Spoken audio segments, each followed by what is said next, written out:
easy, but experiencing it is.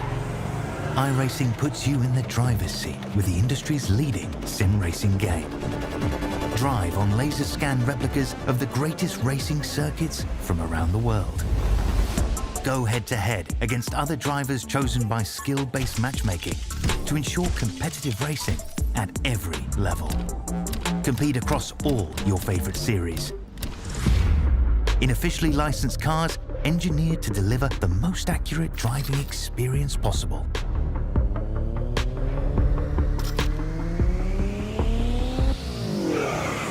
Join a race or host your own with players from across the globe.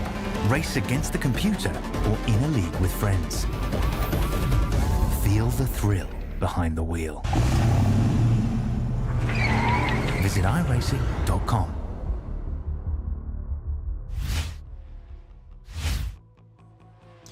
Good evening, everybody, and welcome back once again to Evolution Sim Racing tonight ahead of the penultimate round of the GT3 Season 7 Championship here around the iconic Mugello circuit. You join myself, Joseph Glass, inside the commentary box alongside the brilliant Dara Thacker, as always, here for coverage of Split B with our GT3 Premier and GT3 Evo classes. You can, of course, continue to follow the action over on the Chaz Draycott Media YouTube channel, where our Split A classes of Elite and Pro will be getting underway alongside this session here tonight. However, of course, both events will be giving us some pretty entertaining action as our drivers meet out on track once again. And there is some particularly good news here in the Premier Class, Dara, as Mr. Noel Brown was able to clinch his championship title a few weeks early, seeing out Mr. Eddie Adcock, making that the first of our 5 titles on offer in this championship season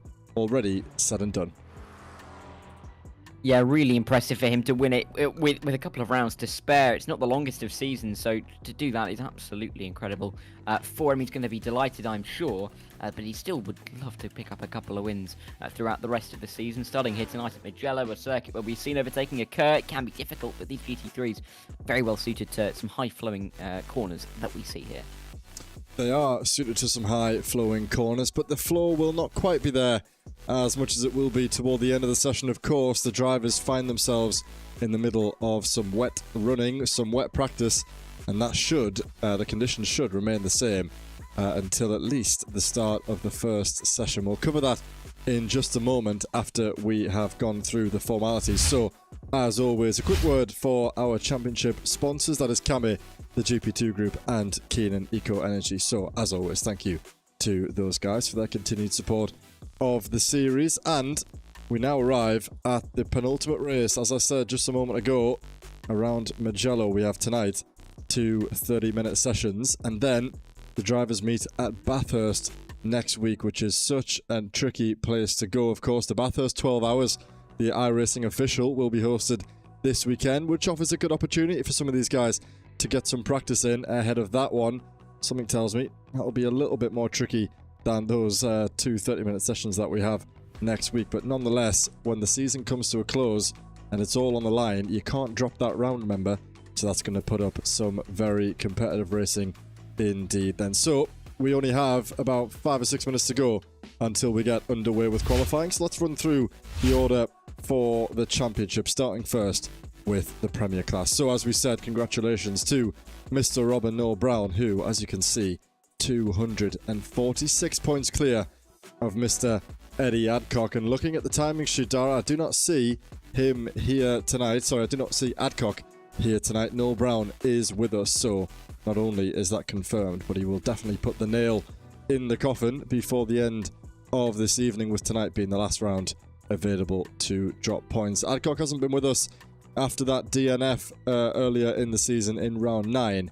He's missed the last 2 weeks worth of racing. Liam Fraser could be within a shout of taking that P2 spot, something that he would love to do. He's been knocking on the door for the last couple of weeks for some consistent results. We spoke to him last week, so let's see if he can get himself up into the top 2.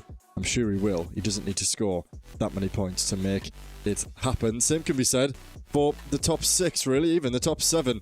With a good result for these guys tonight, Adcock could find himself right down the order. Not many points at all separating these drivers. Only 60 points between 2nd and 7th.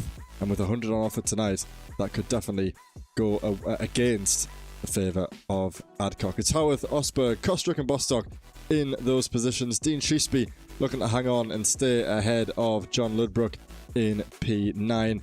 Justin Habermacher just about rounding out that top 10. It's Maxim Dimitrov and James Howarth, James Robinson, yet to cross over that 200-point mark. He, however, hasn't been with us for quite some weeks. So really, it's a straight shootout between those drivers inside the top 10.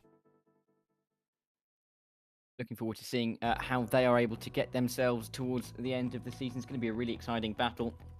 A lot of the way through the mid-pack. Over, though, in our final category, our final of the 4 categories. Of course, we've got the 2 in the Split A. We've got 2 here in Split B. It is, of course, the Evo standings, and it has been a great season so far. Danny Weir leads the championship by 27 points. It's not the biggest of margins, but his consistency in the last few weeks has got him to where he is now. But Ted Cart, though, keeping him on a tight leash, and we'll have to see if the Audi driver can get himself back into a really good contention tonight. Andy Schell wasn't here last week, so didn't pick up any points, and has therefore slipped down to 3rd in the championship, but don't count out the likes of Sander Tabbers, Andre Mintian, and Ryan Abbott's as well. All of the top 6 within 100 points of the championship leader, so definitely all up for grabs in the final couple of weeks. James Pallow, Wesley Van Rijn and Jan Noj make up the top 9, with Robert Savage just about sneaking his way in, but that's where the regulars end somewhat, because we have Gareth Newton and we have Daniel Poole, but they're a lot further back, because you can see they've got a few results missing, but still good seasons for them.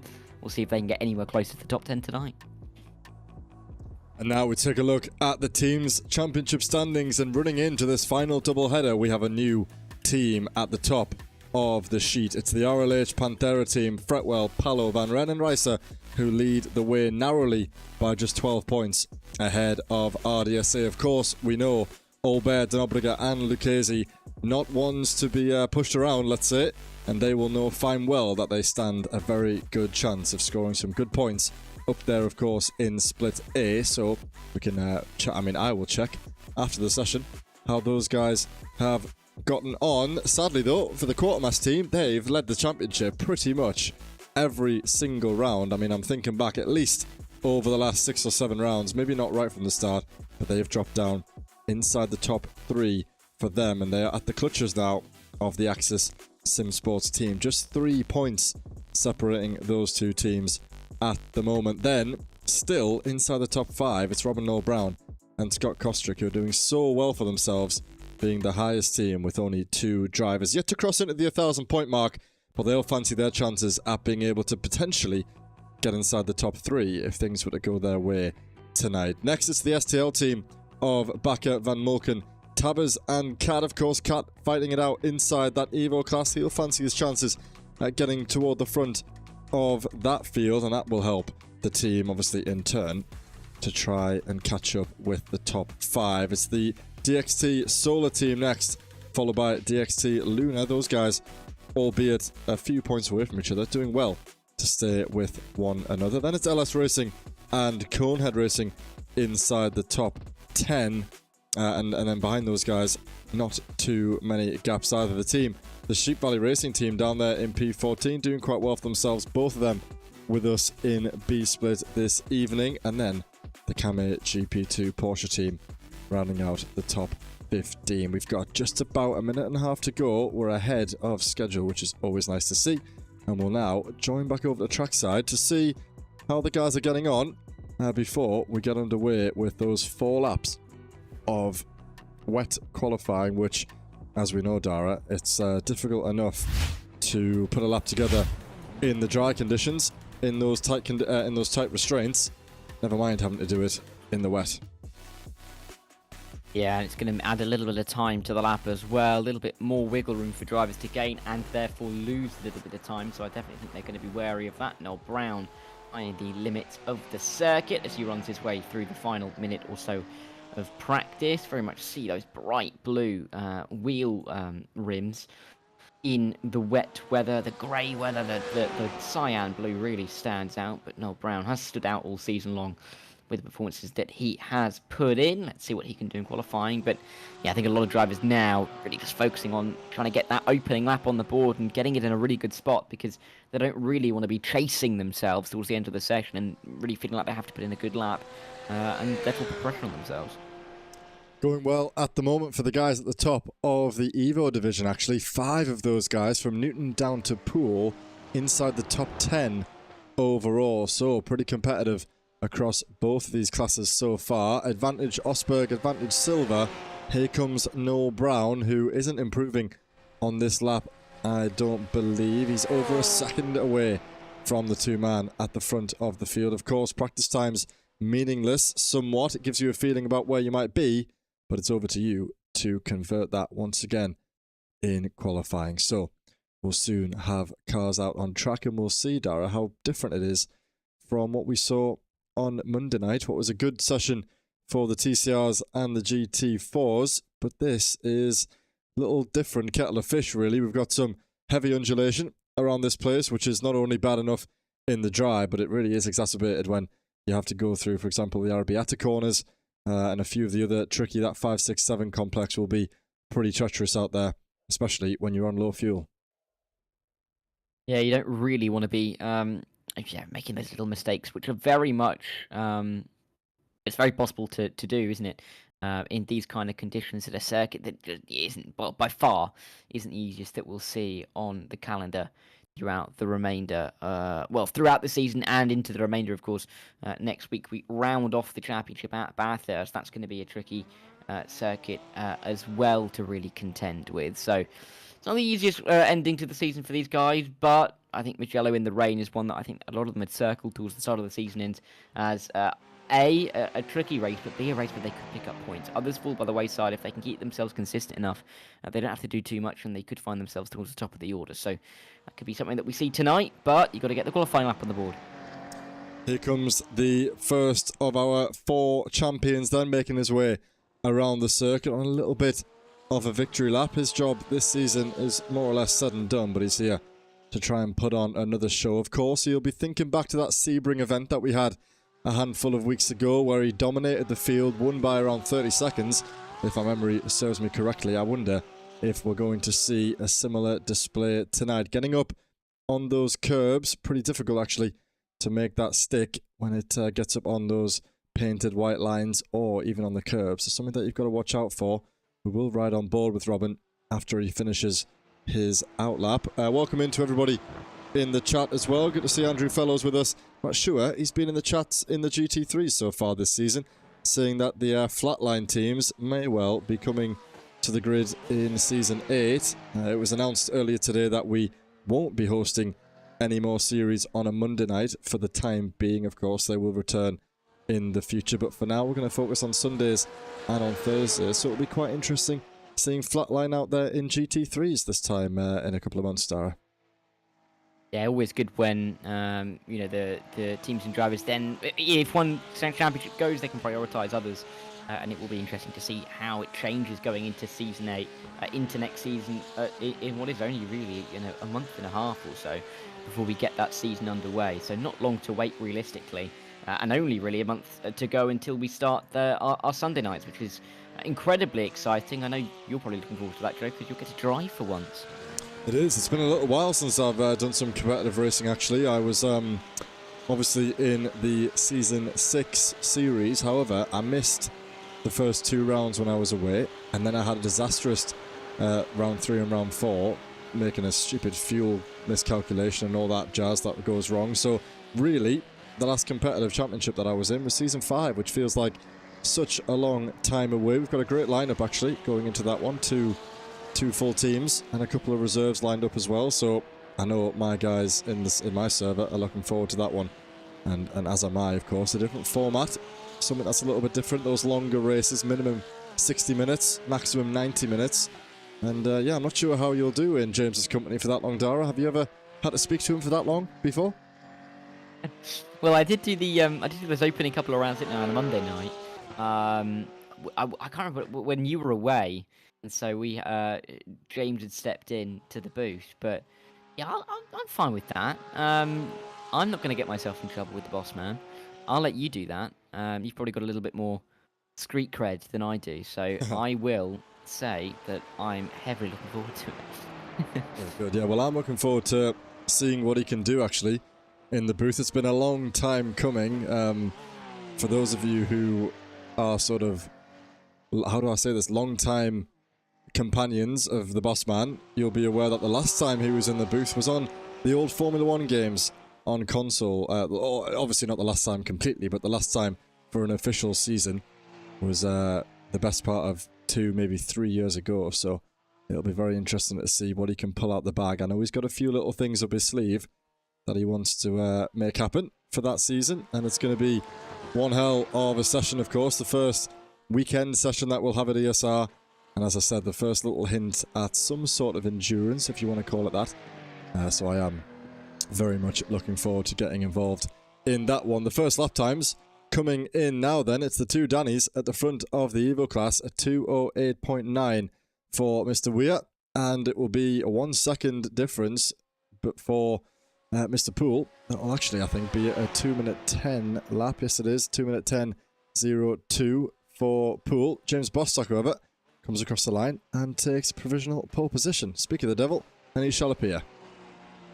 Yeah, good for him to pop up towards the front. That livery really is blending into the environment today, and he is quietly getting himself up towards the front of the field. Also worth noting as well, as the final comment about the league, is that I think it was announced today, wasn't it, that ESR's become a Motorsports UK esports recommended community. So things are on the up, Joe, and it's great to see. It is. We have a few little changes coming into next season. We have, of course, the sponsorship with Trophy AI, which is, I'm not quite sure exactly what it is, but I think it's some sort of coach, some sort of AI coach that reads your telemetry and maybe watches what you're doing, and then it brings you feedback on the fly in terms of where to improve your braking, how to improve your telemetry, etc., etc. So that's a cool little addition, which I know some drivers will have the opportunity to sort of trial and test out. Obviously, it's a fully fledged platform at the moment, so it's not like it's testing or anything, but we will have a few guys available to use that. And then, of course, you're totally right, Dara, we announced earlier that we've been working behind the scenes to get ourselves into the Motorsport UK community. So, that just maps out that we've got the right policies in place, we've got the rule book, we've got the penalty system, we've got the right teams in the right places and whatnot, and that, I think, will do us very well in terms of advertisement, of course, and getting in some seriously competitive drivers who know that they're joining a league that they can trust. And when you get racing like we get here, I mean, why wouldn't you want to join us realistically? Obviously saying that is completely unbiased, but yeah, it is fantastic that we have this kind of racing every single week, multiple times a week in ESR, and let's hope that tonight is going to be absolutely no different to that. Of course, A Split is on the Chaz Draycott channel. This is B Split even, so it's great to see that we have so many drivers that are getting involved. That's the main thing. So many signups that we had to split it over 2 tiers. First time I think we've had to do that, isn't it, Joe, in ESR? So great to see that the engagement is going up, and great to see that some drivers are still sticking around week after week. It is, yeah. It's the first time we've gone for 2 splits. I think it was the best decision that we've made, really, in terms of trying to bring some new faces to the front of the sheet, of course. I remember we said all the way back in the first round, we have a whole new grid of new drivers, of course. Obviously, 60 that were here in Season 6 may well be split between A and B, but we have brought in at least, if not more actually, at least 60 new drivers into our championship. So it's definitely gone well. It allows the likes of, at the moment, Osberg and Newton, for example. Gareth's been with us since the very beginning, and it gives him an opportunity to sort of lead the way, as you might guess. And of course, in the Premier class, it gives some of those guys a chance who were maybe, I don't know, in the mid-pack of the Premier Division, the old Premier Division, or in the midfield of the Evo class, to actually lead the field across the line, take a pole position, which is something that can be few and far between when you have the likes of, Allbaird and Obreger, Lucchese, of course, Smith, and the new cohort that are up there at the front of the A split. Those guys have dominated the headlines for the vast majority of ESR's existence. And now we've got some new names at the front of the order. Just one thing as well on the motorsport community. You can check that out on esports.motorsportuk.org if anybody in the chat would like to go and check that out, esports.motorsportuk.org, and you can get the information on what that means. And yeah, take a look at some of the detail there. We've got a road turf crewer on the circuit now, who's well, he signed up in time, but he hasn't actually shown up, I don't think, in this session up until last week. So a new name on the block, currently doing well inside the top 10. He is improving, I think, ever so slightly on this lap. Only one sector an improvement, I think. Maybe this is going to be the final sector as he comes across the line. And the gaps are pretty stark from Jan Osberg down to Rob Mackay. Nearly 10 seconds. Now, I'm sure that's just mistakes by Mr. Mackay. Surely that's not genuine lap time, but that just shows how tricky it is when you only have 4 laps to make it count. It's very hard to actually convert what is going to be a competitive lap time. It is, and at a circuit like this, where drivers, you know, it's not the most used circuit. Drivers won't have been here too many times, and especially in the West as well. We talk about the weather as if it's normal. It's only been around for 12 months, so even if you've driven this circuit, you know, a couple of times before, could have been well before we've even had wet running. Nobody may have driven the circuit in the wet before, so it is not too surprising to see some mistakes, and you can see how treacherous it is on board with Scott Kostrick here, that he's just trying to find any kind of grip. The surf is so shiny, so much standing water, just trying to pick the right line and make sure that that rear end doesn't get a little bit too happy and lose grip and, you know, start to spin the car around, because by that point, particularly around this part of the circuit, you're going to be going and there's nothing you can really do to stop it. So not really surprising to see gaps as large as they are. Going to be interesting to see how the blend works though between the Premiers and the Evos, really, because Gareth Newton at the moment has set a lap time that would be good enough for P4 overall right now. Yeah, you're absolutely right. And it's, I think in these kind of sessions, it would be slightly different. I think if we were going for 1 hour, then it becomes a little bit more of a free-for-all, kind of in terms of, you know, you forget about the classes and you're just defending your position. But when these guys have to worry about that reverse 18, let's not forget, that's a different thing. You know, I think the precipitation might be over by the time we get underway for the first race. However, the track will not be dry by that point, so we will, I'm sure, start the first race on that wet compound. Will it dry up enough in time before we reach the checkered flag to box for dry compound? I'd be surprised, but let's wait and see. But yeah, I think it's good to see that we've got a mixture of Evos and Premier drivers up and down inside that top 15. Only 28 drivers on the circuit tonight, so not even half a grid. Gives these guys a good opportunity, especially in that Evo class, to score some good points. It does, and I mean, just finishing the race, it sounds easy, but of course it will be difficult. But just by finishing the race, I think there's going to be big points up for grabs for a lot of these drivers. So definite chances.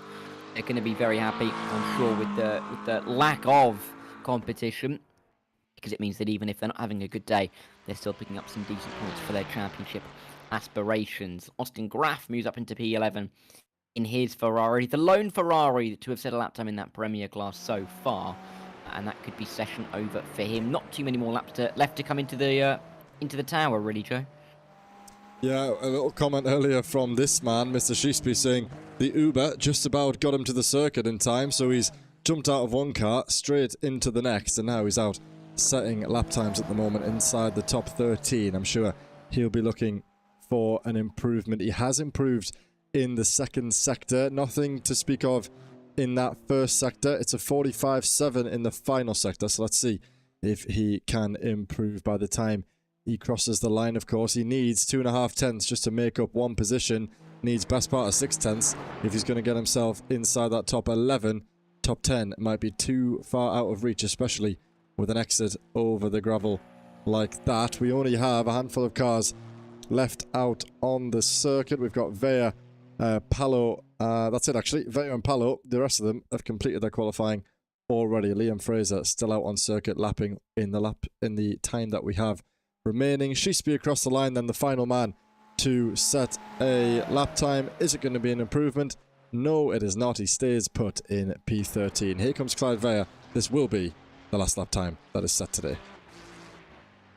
Yeah, and the Maltese, British, Ferrari driver. We'll see what he can do as he works his way through. Not the best of lines, though, through 10 and 11. He won't be overly pleased with that, but he's still got a little bit of, well, a couple of corners to try and make up that time. Once again, through turn 12, go past that MotoGP long lap loop that you can see on the outside of the corner. Hopefully no one's going to be having to use that this evening, although I wouldn't be surprised if we see a couple of drivers go deep at that corner. Through the little chicane that gets you towards the final corner. Try and keep it as fast as you can, as pinned as you can. As much as you dare, don't get it out onto the curb, because you're going to lose the rear end, and Clyde Veyer has just done exactly that.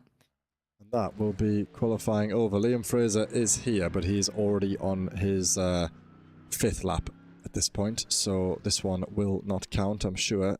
Well, he might not come into the pit lane, actually. You might want to just see if he is improving. Yes, he does. The Mercedes drops into the pit lane. Of course, we saw him get a nice little podium on the final lap of the session over John Ludbrook around Imola this time last week. Wondering if he can do the same thing in a pretty good position, surrounded by Porsches. 5 Porsches in the top 5. Actually, 7 Porsches in the top 7 if you include Gareth Newton and Danny Weir. And then it's the Acura of Andrea Muntien, then the Mercedes of Liam Fraser. That's qualifying then. Let's see if the rain is still coming down. It looks pretty dry on, well, dry skies at least, on this section of the circuit. Might not be the same around the entire track, of course. iRacing has that lovely sort of forecast radar where some parts of the circuit may be wet, some parts may be dry, some parts might be raining, some parts maybe not. So definitely something that can catch a lot of these drivers out, especially in that early stage while we get underway. So let's take a look at the grid for this opening race here. We have 2 30-minute sessions, of course, with that reverse top 18. So Jan Osberg, the 199, takes the position at the front of the field with a time of a 2:05.390. He will start ahead of Bruno Silva, the 177. They'll share the front row. Robert Noel Brown, the Premier Champion, is in P3 ahead of very strong qualifying performance there, actually, from Gareth. He's on the 2nd row of the grid, leading the way in that Evo class. James Bostock and Scott Kostrick will share row 3 ahead of Danny Weir and Andrea Muntien in our first Evo class shared row. Liam Fraser and Rob Gregg round up the top 10. It's Wesley Van Rijn and Daniel Poole on row 6. Hussein Sarakadesla and James Pallow inside the top 14. Pete Paeva, Bert Tinkat, Adam Baker, Andy Chell, Austin Grave and Roald Turfkruer inside the top 20. And then it is Dean Sheesby, Sander Tabbers, James Howarth, Clyde Veyer and Ryan Abbott, the top 25. Rob Mackay, the top 26. Evan Main and Martin Koch unable to set a valid lap time. They will start all the way at the back on row 15. Quite a short grid, Dara, compared to what we're used to. It is, but still more than enough cars to keep this race interesting, and especially with the track not as dry as it could be, definitely is going to be an exciting way to get us going. At least in the first 30 minutes tonight, when we get going off the grid, then we're going to be able to have a full formation lap, aren't we, Lucky Joe? Before we get this race really underway. James Bostock, there he is. Well, I mean, we're pretty much, well, we can't really see James, but this is his car. He is going to be getting ready to go racing from that 2nd row of the grid. And I'm really excited to see what he can do tonight. This is a good chance for him to get at least a podium, maybe a win. Yeah, let's keep our eyes on him and see how he goes. I'm sure that the likes of Noel Brown and Newton, sorry, not Noel Brown, he will of course want to win. Newton might not put up too much of a defence of that sister car, but we'll have to wait and see. I was going to say, I'm going to give a rundown of the penalties left to be served. Looking at the timing tower, I think we have 2 of those drivers, so quite a lot to be served this week, Dara, actually. 8 in total between the 2 splits. Brooks, Poon, Mering and Verley in the A split, and then it's Chell, Kostrick, Blackie and Eggert down here in the B split. However, it's just Scott Kostrick and Andy Chell, the drivers that are with us this evening. No Eggert, no Blackie, which means that within the first 3 laps of the race, both Chell and Kostrick will have to dive into the pit lane early, serve that drive-through, and come back out onto the circuit. Of course, in a session like this, it probably bodes well to just come in right as you cross over onto lap number 2 while the fields still scrap it out, while the tyres still come up to temperature, and while the drivers get used to these conditions, probably the best chance to try and at least minimise the damages from having to serve that drive-through. Yeah, exactly. And also, I think it's worth thinking about reverse grids, even already before we even got going here, because top 18 reversed, of course, means that with the penalties that are going to have to be served, there is still a chance to get yourself into a reverse grid. And even if you're not in the reverse grid, you're not going to be a million miles away from drivers that you would be racing with, thanks to the reverse grid. So, yeah, this is going to be a really important opening part to the race, and even though we've not got too many drivers, they've had a different dynamic to the night. Something that I thought about earlier, this is the first wet race that we've had all season in this format, of course. The 3 wet races that we've had already have been that 1 hour format. I wonder if that changes the strategy somewhat, if some drivers have prepared 2 different setups. I think you can do that. I don't think there's any reason why you can't. Obviously, during that period before the safety car gets us underway for the formation lap, a driver could theoretically swap over onto that dry setup if they want to take a little bit of a risk, of course. It looks as though the rain has stopped. Of course, the track's still very wet. The spray will be kicked up. But I think by the time we get there, Dara, it could be time for dry tyres, and therefore maybe even a dry setup. Just something to consider, of course. I would imagine most of these drivers will be on a pretty stable setup for these conditions, but for the first time this season we could see them do a little swap halfway through before we get underway with race 2. Which will be an interesting difference to have. It'll be interesting to see how much that changes the pace of drivers if they do indeed do that. But yeah, looking forward to this opening 30 minutes because the conditions aren't ideal. This is kind of... It's the kind of conditions that drivers love to avoid, and they love to try and just survive through, but they've got to race their way through the next 30 minutes. They can't just survive like they would maybe in an endurance race and, get through the 1-2 hour period of wet running. This really has to, it has to happen now for the drivers. They can't just sit around and wait. They have to be on the pace early on. Let's see if Jan Osberg can show the pace to the rest of the pack and pull away from the start. Absolutely right then. So it will be over to Mr. Osberg to get us away ahead of Bruno Silva and Noel Brown. The field will bunch up. Osberg slowly increasing his speed. Really should be stabilizing by now, but let's see. It seems as though everybody is following in sequence then. 30 minutes here at Mugello will be underway very shortly indeed, and we are green flag racing. It's a good start off the line by Osberg, who didn't really have a challenge there at all by the drivers in behind. Let's see how they all got in then. On the brakes through turn 1, so tricky to get the cars slowed down. We said on Monday night it can be turned into a bit of a bowling alley around these parts, and it looks as though everyone is doing okay to get their machines slowed down. It looks like Adam Baker has lost 1 position. Dean Shrewsbury has had an absolutely lightning start. He's up 4 places already, and Danny Weir is down 21. I'm not quite sure what's happened to Danny. We'll have to go and find that out in a moment, but at the moment it's Osberg leading Silva, Noel Brown. The top 6 remain as they were at the start. Yeah, and you can just about see in the background a couple of moves to be made in the mid-pack, and they're just inter-class. They're not well, they're intra-class. They're not inter-class. Let's see how they're going to be able to work their way through, down the hill, through the left-hand, and then into the right. Just, use as much throttle as you can. It's tricky to really judge the conditions. This is the first time they'll have driven in these particular conditions in anger, so it's really difficult to judge exactly how much speed that they can take. But Jan Osberg clearly going a little bit safer than Bruno Silva, because Silva's got a bit of a run. Off the road goes Gareth Nink, but I think Silva's got to go up the inside, maybe, or he nearly did in the end, but he's right on the tail. It looks like he's got more confidence than Jan Osberg at the moment. Yeah, we've seen the Sheep Valley Racing drivers doing very well in these conditions. I believe it was, what's the name? I can see it. Virginia, where these two dominated the field in both of their classes. So we've seen them doing well in these conditions already this season. But Bruno Silva, so far in the early phase, looks like he has a little bit of an advantage. Of course, it's always a little bit tricky to be that lead car, especially on the first lap of a race, because the driver in behind can sort of just match what you're doing at best and then try and pick off your own mistakes. Around the outside looks Noel Brown on the favoured line with a little bit more grip out there on the right hand side. But yeah, tricky at the moment for Jan Osberg to be the one to arrive at each of these corners first. He's going to be the one to do the testing when it comes to how much grip there is available out there. The two drivers in behind him can just match him at worst, if not improve on the exit if he was to go a little bit deep. And it looks as though Noel Brown is really keen to get on with this one, filling the mirrors of that Porsche ahead. He's got his nose up the inside. It's going to become the outside line when they arrive at turn 2 though. Good positioning there by Bruno Silva to hold on to that position for the time being. That will allow Osberg to try and build up just a little bit of a gap ahead of the lead 3. It didn't really look like there was enough of a gap at all for Noel Brown to have a go, but he just about squeezed his way in towards turn 1.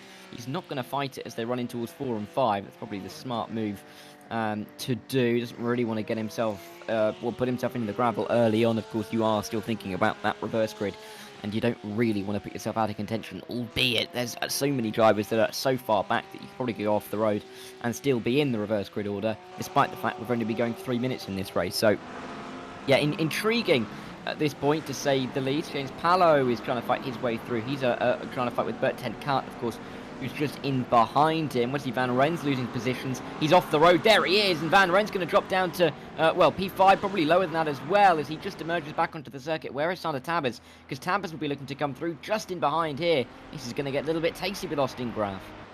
Yeah, it's not sure. We'll find out what happened to him in a moment. Pretty easy place to drop the car. We said earlier, of course, it's hard enough going through Casanova and Savelli in the dry conditions. Found himself off the circuit at the exit of turn 7. Only 2 laps, well, 1.5 laps race actually at that point for the Dutchman, but he gets himself going again, still inside the top 4 in the Evo class, going a little bit deep there in behind Adam Baker. Gareth Newton, who had a little bit of a problem at the start, he was right up there. He's got the pace to be inside the top 6, down 16 places, trying to get himself past the BMW of Evan Main. Let's ride on board for a moment with Mr. Newton to see if we can spot the pace differences. Is he going to be able to set himself up around the outside, potentially, maybe even the inside? No, that was always going to be a little bit too much to ask. You can see him eager on the throttle there, trying to get the jump over the BMW, of course.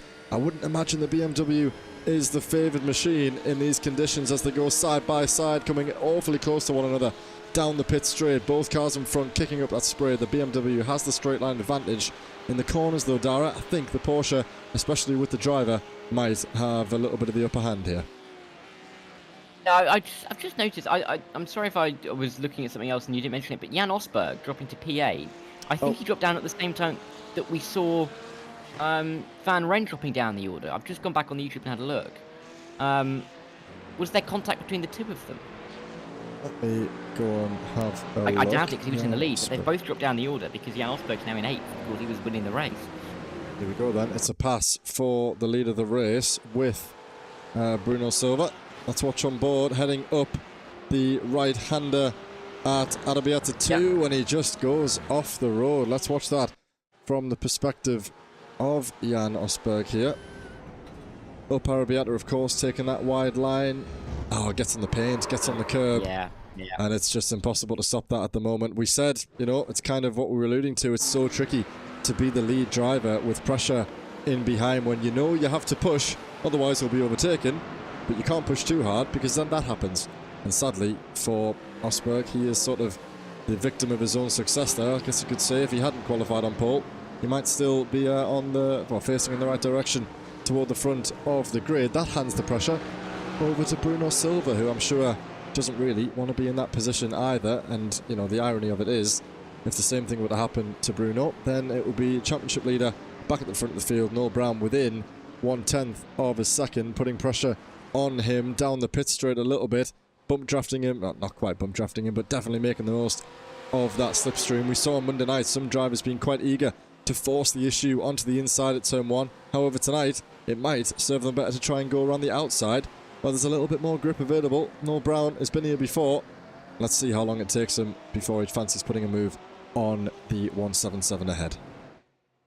Yeah, you don't really want to be having the champion-elect right behind you in these conditions. Definitely not, especially after seeing the drive from front spin around, it puts a little bit of that in the back of your mind. And Bruno Silva, I'm sure, will be slightly nervous, but he will have the confidence of knowing that he's in the lead for a reason. He has the pace, and he's also got a great-looking car as well. Not that that helps too much. I'll be interested to see how Janos can work his way back through, because he's already up to 5th again. He's overtaken Greg and Paiva in the last 30, 40 seconds or so. So he's still working his way through. Got a couple of Evos in front of him as well. There you can just about see Daniel Poole, who is going to be in the top 6 overall. But this is how Osberg did it. Coming in towards the chicane, a little bit of a wiggle on the driver in front, very easy to do. But where does he make a move? Does he send it to the inside, send it around the outside? Let's see. That was actually a car off the circuit there, Sarika Desla on the right-hand side. Then I think he does make a move here on the McLaren. Late send up the inside. He sees him coming, backs off and lets him through. Just about holds it on the exit of the corner, but a great move. Is that into the final corner? I think it is, yes. And then he's got a great run on the Porsche ahead. So that's 3 positions back in a space of 1 corner for the prior race leader there. So good to keep our eyes on him. He's got Andre Muncian in the offing next, and Robin Noel Brown. Oh, it's happened. No. It's happened again. Yeah, Bruno. No. And again, Bostock. What is going on down here? 3 drivers in the space of about a minute and a half have all gone off there. Silva's gone off, Bostock's gone off, and of course Sarika Desla. This is what's happened. We'll see it on board from Robin Noel Brown. He's going to inherit the lead from, well, the 2 drivers in front of him spinning out, quite frankly. There we go. Off the road goes Silva. Through goes the 1-2-1, and this is what happened to James Bostock as well. I think it's going to be very similar, in fact. Let's see. Yeah, there we go. Rear end starts going. Can't save it there, can you? He was so cautious there. He wasn't pushing. Well, he was hardly pushing at all. Just maybe took a little bit too much of that curb, which of course cost him that position. And now Bostock is in P6, still on the road. Bruno's still going, but that car will feel terrible in the dry, even worse in the wet. And Bostock, damage on the rear and a little bit on the front, but nowhere near as bad as Bruno Silva's car. Something that I've been wanting to highlight since we got underway. I'm not sure what we're about to see here, but this is what happened to Danny Weir. Oh, he's jumped to the pits, so I can't view that one. But Danny looked as though he went into the pit lane just as the green flag was dropped. He has come back out, and he's currently P6 in class, so it's not the end of the world for Danny as things stand, but it's an interesting one there. I'm not quite sure what went wrong for him. He entered the pits, jumped to the pits. He didn't drive into the pit lane. He jumped to the pit lane, then came back out a lap down, got himself back onto the correct lap, and he looks as though he's made his way past the likes of Chell, Palavan and Bertin Cat. Interesting for Andy Chell to be down and outside the top 10. I wonder if he's had an issue of his own at some point too. Yeah, it's so tricky to keep it on the road, clearly, at the moment. As we look at Andre Muntian leading the way in that Evo class, comfortably so as well. 12 seconds back to Daniel Poole.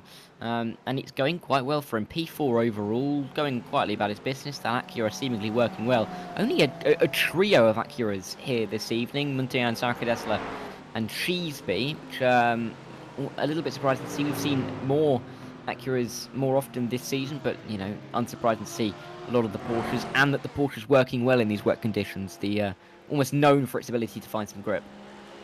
Yeah, and I think it's getting a little bit better out there as the times go on. As Sarika does that out and round again. Yes, he's got a small issue again. Yes, exactly the same place. Let's see how this one happened for the Turk as he heads around through this. Is it going to be the exact same? Is it going to be that right-hand side curb? No, just after on the exit. Same place, same barrier. And yeah, that's the number 8. There's the number 108, sorry. Off, and look at that cluster of cars that he had to wait to get by. 4 of them going 2 by 2 through that penultimate corner. Gareth Newton around the outside of Danny Weir through turn 1. Looks like he's got that slow-moving Ferrari of Clyde Veyer. And I thought he was going to go for it there, but the room was never there. And of course, these guys well within that reverse order. Just a moment ago, it was actually Danny Weir in P17, so he has gained a handful, or maybe it was P60, and he has gained a couple of places in the last half a lap or so. But at the moment, it's Scott Kostrick who is in prime position to take that pole position in the second race. Gareth Newton does get that move done on the Ferrari, of course. Out of class is Clyde. He's in a bit of an Evo sandwich at the moment. Martin Cock, his fellow Premier driver, but Danny Weir, who might fancy getting through around the outside. We look now on board with the Porsche. He has got the drive up the corner. You'd think that he'd try and send it. Don't understeer because it's so tricky. Oh, he did understeer. And the Ferrari saw it coming, backed out appropriately there. Sadly for him, it won't affect him too much. But yeah, I could see that one coming, I think. As soon as you get the feeling that you're going to get an overtake done there, it's very easy to wash out in these wet conditions. Yeah, so easy to do. But it's unfortunate really to see Clyde go off the road.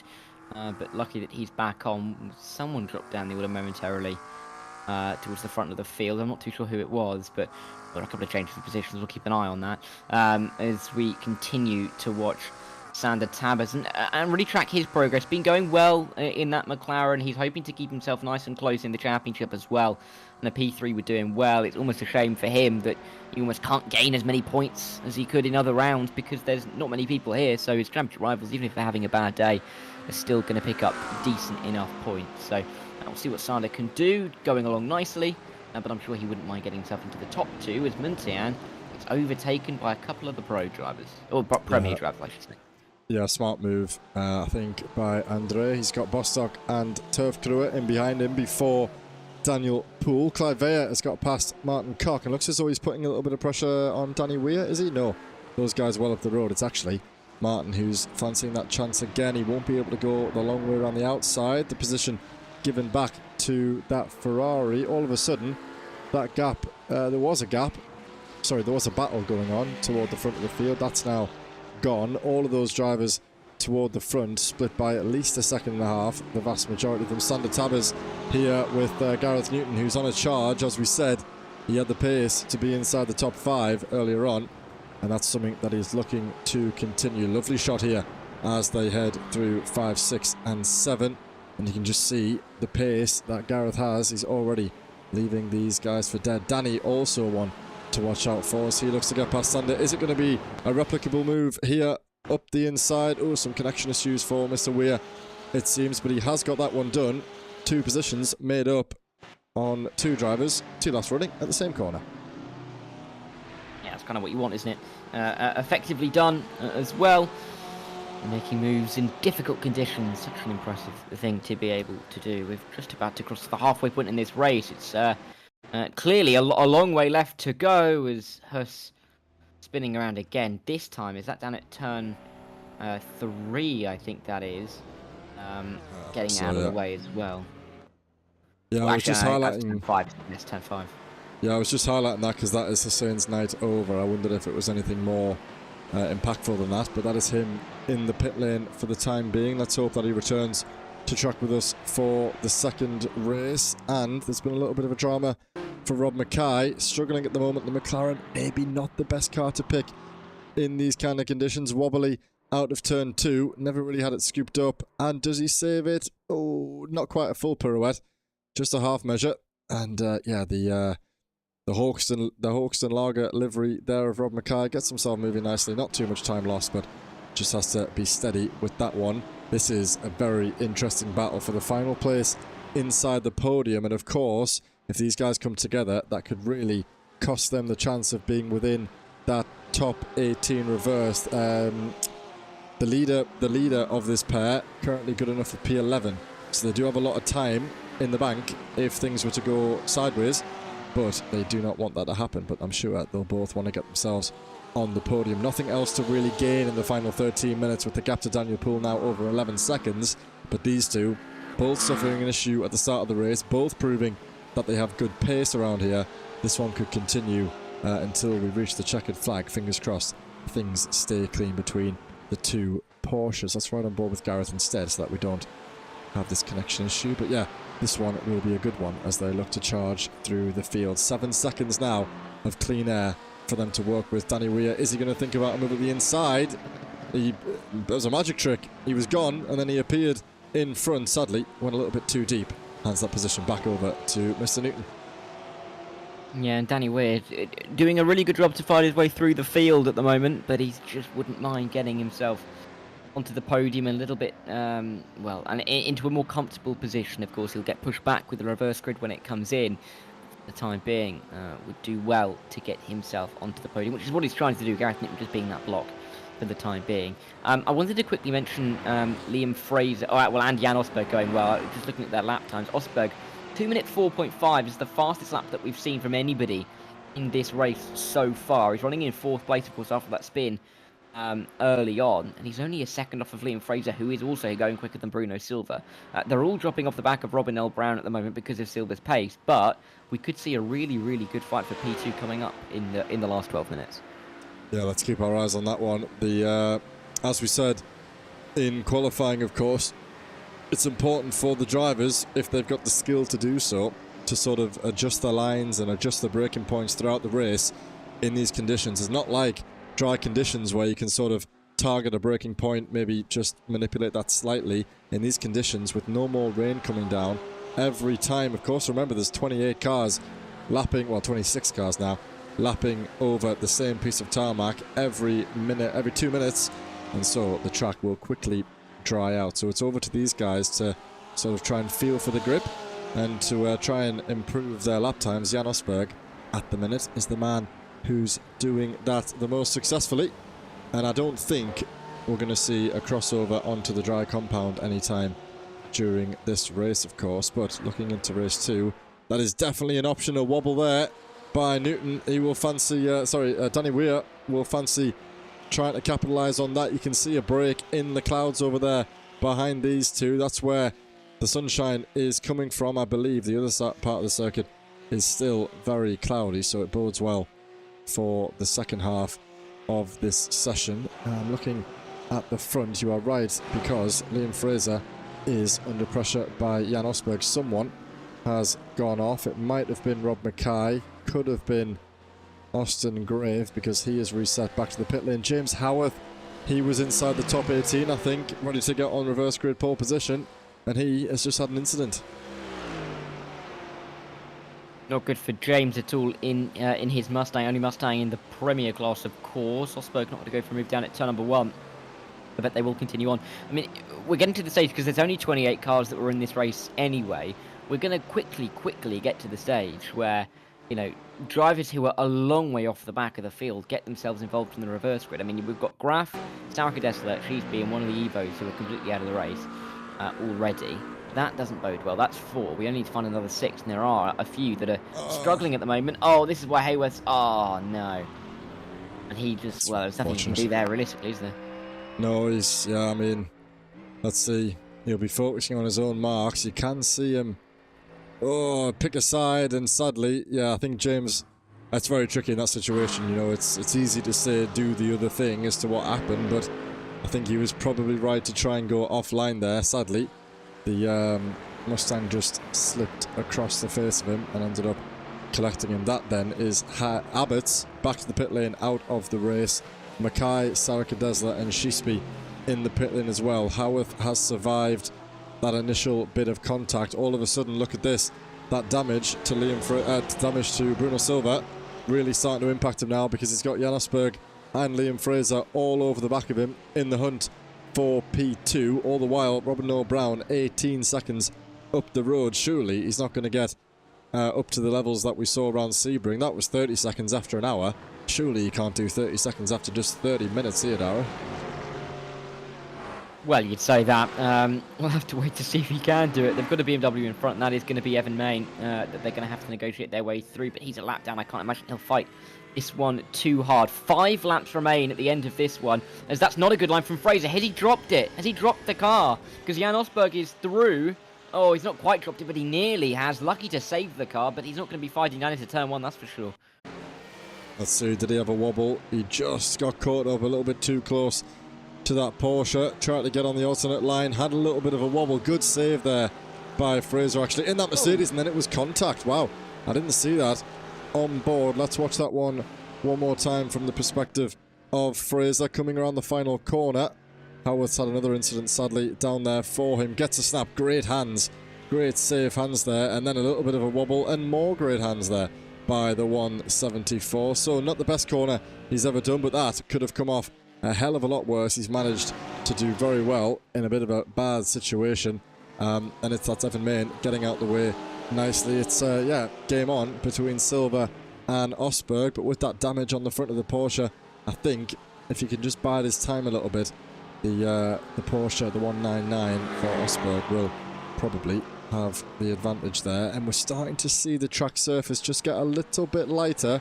Not that much, but certain areas of it are starting to dry out a little bit, so that will bode well for the lap times, and it will bode well for the state of affairs, really, generally, for a lot of these drivers. Sadly, not many battles going on up and down the grid at the moment. Things looking to be pretty set. We've got Newton still on his charge, and then we've got this battle at the front of the field. Yeah, Osberg looking for P2 once again. He, of course, would feel like he should be in the lead of the race, or at least in P2 behind Robin Brown, with the position that he was in, but he finds himself down in third. He's fought his way back here. He's now just got the small task of Bruno Silva to work his way through to try and get himself back to a very good point scoring finishing position. What is Noel Brown's lap time as he comes around? The track should be driving a 5 flat. Oh, not as good as Osberg's last few laps, as he is able to control the car better in the final turn. Bruno Silva goes a little bit wide. Just a lack of downforce in that 177. And Osberg is back into P2. Can Silva fight back, though? Yeah, well, he's done well, Osberg, to come back over to defend that inside line. It never looked good for the 177 in behind. As soon as he went a little bit deep, I'm surprised he didn't lose it, actually, when he got on the painted stuff on the far outside right-hand side of the circuit. That really did open the door for Osberg, who will be pleased to be back at least in a high point scoring position after that early spin. Of course, not going to convert the race win that he looked like he might in the first couple of laps, but he will be happy to have sort of done some damage limitation there, got himself ahead. And I think with the damage on that Porsche behind, as long as Osberg can keep it in a straight line, he should be good. Just under 6 minutes to go for that to happen. It'll only be 3 or 4 more laps, probably only 3, depending on where Noel Brown is, actually. 3 or 4 laps, I'd say. And then, yeah, it will be time for, fingers crossed, some dry running. It'll be very good to see how these guys do in completely different conditions. And I'm not sure if we have any circuit acceleration, let's say, some time acceleration between those sessions, or if we just go straight from one into the next. If that's the case, I think that's Silva off the circuit. Yeah, but it is. In the background there, struggling, is the 177, and he is falling down the order. Turf Crewer coming up and over the hill now. I think he will get him by the time they reach the braking zone at the next corner. That's P3 down to P5 for Silva. Struggling at the moment. I think it's about to go from bad to worse. Yeah, not looking ideal at the moment for him. It's just not been exactly the best couple of minutes for his evening. Of course, just the silver lining would be he's just improving his starting position for the second race, but it's not going to be too much of pleasing notion to him. He'll want the points, that's for sure. Noel Brown going fast is showing that the track is drying somewhat. 2 minute 3.8. And we'll see what Osberg can do in response. He's basically had a clean lap in second place. Can he, go anywhere near to that time? We'll have to wait and see. Can Danny Weir try and get his way through on Adam Baker? Because he's still going for P2, but he's lost a little bit of time. He gets through on Adam Baker now. But still looking for P2. What's happened to Gareth? This one's been in the wall. The front end of that Porsche missing straight off the circuit there. Is that heading up Arrabbiata? Yes, it is. So let me go back and see if I can find out what happened to Gareth, of course, showing great pace so far. Here it is. He goes off the circuit. Car in good nick there. Oh, and it's a wobble over the curb. That's in the first sector. Or is it the first sector? Is that where we saw Hussein? That's turn 5, I think. Almost a carbon copy of what his teammate did. The Suma GP2, Sarka Desla and Newton, carbon copies of their own mistakes there. And that is Gareth, who had an issue early on, fought his way back through, and then he's undone it all for himself. And the worst part about it is that he's now in P20, so he'll have nothing to show for it in terms of the reverse grid. Great drive so far though by the 55, Danny Weir, into P10, P3 in class. He's 5 seconds off Daniel Poole at the moment, so that won't be an improvement for him, but at least he got himself back inside the reverse grid. And pole position at the moment, Dara, will go to James Pallow, and I can't remember the last time he started at the front of the field, so we could have a new pole sitter leading us underway for the second race. 3 minutes to go now. Yeah, and for the driver who is, what is that, 3, 4, 5, 6, 7th in the Evo class, to be on a reverse grid pole is going to be absolutely fantastic. Shame for Wesley Gareth and Ryan Abbott if they're going to be behind all of that, but it's going to be intriguing at the front of the field, particularly with a whole bunch of those Evo drivers ahead of the Premiers, how that will make a difference. Clyde Vare with a good line through Arabiata 2 as they work their way, well, drive over all that gravel that's been put onto the circuit. He's up into P12 now. Martin Koch having to settle for 13th. That still would be good enough for 6th on the grid, though, for the 153. Yeah, it's quite an interesting one seeing that gravel. I wonder what it feels like when you've got a drying racing line on the left that's covered in gravel, and then a pretty wet part of the circuit over on the right-hand side. That must be quite tricky to deal with, actually. In that instance, though, Clyde Vare did well to get himself through and past the Porsche. That's him up into the top 9. He's gained 12 places throughout the session. Martin Koch in behind him, though, who is going to fight back here, potentially. No, backs out into the final corner. He's up 15 places. A nice little cluster here, actually, from P11 down to P16, Baker down to Chell. Those guys have all gone upward through the field. Up 6, up 12, up 15, up 8, and then just 1 and 2 for Burton Cat and Andy Chell. But a nice little cluster of those guys who've been the beneficiary of the likes of Kostrick and Newton, who sadly have had a bit of a race to forget at the moment, especially for Mr. Kostrick in that pro class.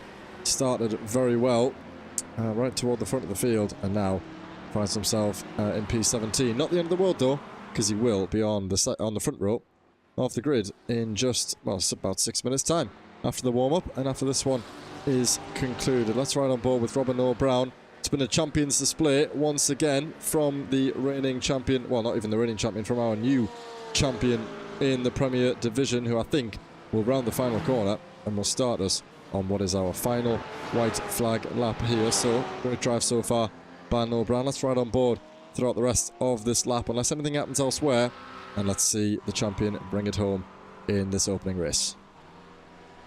Yeah, what a race it's been for Robin Noel Brown in the 121, taking a different line over the start-finish straight. Not too really sure why. I think maybe to cool the tyres. Cool the tyres, yeah. Get some water through them and make sure that they don't overheat. I mean, even if they do overheat and he makes a spin, I think he'd probably still come out in the lead ahead of Jan Rosberg. 18 seconds, that margin. I mean, he's lapped, well, he's not lapped many people, albeit, but he's not far off lapping the likes of Pete Paeva, James Hayworth, and Gareth Newton, who aren't themselves that far off reverse grid pole, which is so impressive to see. Rob Mackay is the driver just in front of him, nearly, I think actually nearly 2 laps down, because Rob Mackay is 90 seconds off the back of Evan Main. So, not been a good day for him at all, but Mackay is doing all he can to use some of that speed and power on the final, on what could be his final lap, if he wants to just let through Robin Noel Brown and, end his suffering slightly early.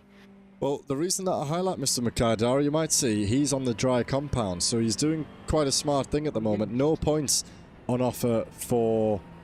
In fact, sorry, he's in P15 in class, so there will be points on offer, but I think he's comfortable. Yes, he's over a minute ahead of Austin Graves, so nothing to gain, nothing to lose, except some more knowledge about whether the track is ready for slicks. I'm sure we'll see a lot of drivers out, more than usual, I would guess, during the warm-up, just to do a couple of sighter laps. They won't get an opportunity for many, but maybe an out lap and a full flying lap for these guys, just to put the feelers out on those slicks. But Rob Mackay making the best of a bad situation here, just picking up a little bit more data to try and, to see if it's ready. Still a little bit of spray being kicked up, but not too much. And here he is then. Our race leader will finish just in behind Mr. Mackay as he heads around the final corner. It's been a pretty clean sweep for Noel Brown over the last couple of races. This will be his 6th win of the season, his 5th podium in a row, and he will start down in P18 for the second race. Let's see how he gets on in those dry conditions. Noel Brown converts yet another win, nearly 20 seconds clear, and for good measure gets himself well into the 2:02s. That's a 2:94 for our champion. Jan Rosberg comes around the final corner to recover his race. He'll be pretty pleased with that, having dropped it in the first phase. Recovers back up to P2.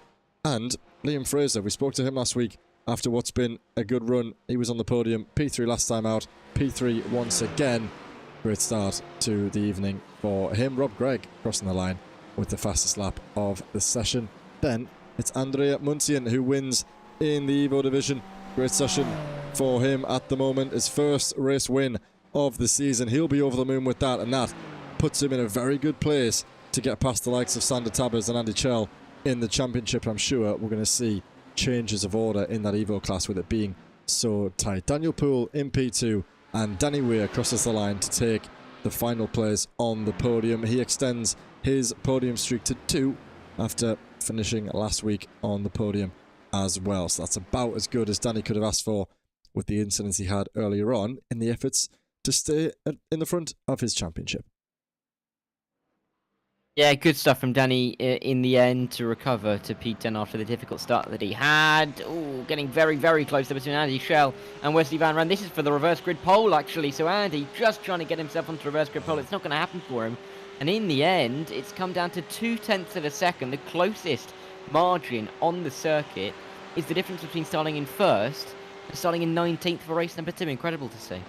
Yeah, that really is heartbreaking for Mr. Chell, who, as we know, fighting for the team's championship, fighting for his own championship. P3 coming into it tonight. Of course, not far away from P2 at all, just 7 points away from Bert Singh Kat coming into it, and that is the difference between fighting for the championship going into the last round and being left to being hung out to dry a little bit. He's still got another half an hour to try and recover, but that's not quite the finish that he would have hoped for. Good news for Van Ren, but not good for the Quartermass Challenge or for Mr. Charles Challenge either. No, just Rob Mackay crosses the line. That'll be that. But really interesting to see how that race has ended. I think the start of race 2, it's going to be chaos. I think there's going to be some big pace differential between some of the drivers right at the front of the field and those towards the back of the mid pack. With more than half the grid being reversed, it's going to be intriguing to see. So then let's take a look at what is a slightly shorter rundown of the results tonight. Usually we have a couple of pages to scroll in the Premier class, but not tonight. We can get them all on nicely. So Mr. Noel Brown, as we said, continues his run of form. The champion does another champions display, winning the race by 19.4 seconds ahead of Jan Osberg for Sheep Valley Racing. And then it's a 3-4 for the Moonshiner boys. Liam Fraser and Rob Gregg doing well for their team toward the front of the Premier class. Bruno Silva inside the top 5. It'll be Roald Turfgruer, who's a bit of a latecomer into this championship, mincing in with the front of the field, which is great to see. James Bostock started, I think, P4, P5 at the start of the race, down to P7 after that incident at the exit of turn 13 earlier on. Recovered nicely to get himself back inside the top 7. It's Adam Baker, Clyde Veyer and Martin Koch who head off into the top 10. And then it's Scott Kostrick, James Howarth, Pete Paiva, Evan Main and Rob Mackay, the top 15. Austin Graves should score points if he crossed the checkered flag. Sorry, if he took the checkered flag. But Dean Sheesby, sadly, and Hussein Sarakadesla will not score points, having finished 9 and 10 laps down, respectively. Yeah, sadly not enough for them. Hopefully they'll be back for race number 2 and fight with some of these Evo drivers who had, varying races in terms of how good or how pleased that they will be with them. Andre Muntian will be absolutely delighted, I'm sure, in that number 7 to get himself the win for the first race this evening. 2.5 seconds in the end wasn't as comfortable as it could have been, but he got the job done, and that's the important thing ahead of Daniel Poole. It was Danny Weir in that number 55 car on the podium in the end. He fought for P2 throughout the second half of that race. In the end, dropped a little bit too far off. Well, has to settle for third. Sander Tabbers and Bert Tenkat, the two teammates for the sim racing team Lowlands 1 team, find themselves 4th and 5th, and the two Dutchmen are followed up by James Pallow, the man from Jersey in the RLH Panthera, who was just ahead of his own teammate of Wesley Van Ren. Those two were fighting towards the end with Andy Schell for the reverse grid pole. In the end, Schell's going to have to start from P19 with Gareth Newton down in P9. Ryan Abbott 7 laps down. He won't pick up the points, sadly for him. He'll be back for race number 2, I'm sure, to try and recover what he feels he may have lost. So the prediction, as we expected, completely right. We have so many drivers out on the circuit as things stand. And it's, how many? 1, 2, 3, 4, 5, only 10 drivers. Oh, well, that's not what we wanted to cut to for the boss man, who's pushing the limits a little bit too hard there. Oh, and there's another one. The other Suma, it's the Kame, and then the Suma. I'm not sure who that was. That's Robin O'Brien. It was Robin O'Brien, potentially, yeah. Well, I think Yes, there it were was. blue. Yeah, yes, it was. You could spot those wheel rims from a mile away, right?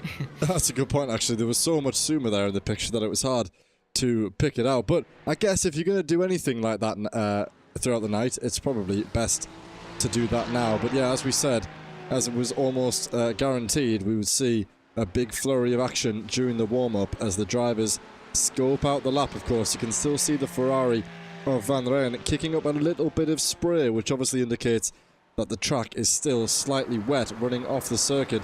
I'm going to try and bring up the tower if we have one. We don't have one because nobody has set a valid lap time, and I don't have the tyre compounds on my timing tower, so I'm not sure if you can look at the tyres, Dara, if that's even a thing, but difficult to tell. I would guess most of these guys are trying out the slicks to see if it's good enough to start the race. I think, yeah, it didn't look like it was the right tyre at the end of race number 1 when we saw, who was it going to them? It was... Rob Mackay. Oh, my mind's lost. That's it, thank you, Rob Mackay going to them. It didn't look like they were fast enough, but only by a second or two, and the track will have dried, as we've seen another driver go off at the final corner. I reckon it will be slicks at the start, because even if it's maybe just slightly faster to be on the wet, Course, yeah. ever so slightly faster, I still think it'd be faster to start on the dries, because then you won't have to change onto the wet or change onto the dries at some point during the race. So I definitely think that's the optimal strategy. And with people ever going for a 158 flat, that would definitely suggest that's the case. Yeah, the lap time's really starting to come down now, so I think you're totally right, Dara. It might be a little bit of a risk for some of these drivers, especially in the commotion of the early stages of the race, to go onto the dries. I'm not sure. It probably will, actually. It will help the race for... Oh, look at the wobble there. The McLaren and the Mercedes nearly dropping it on the exit of turn 3 there. I was going to say, I think it will serve the session good to have all those cars doing, even if it's just a little bit of running over the racing line. iRacing has such a dynamic setup that it will help things ever so slightly.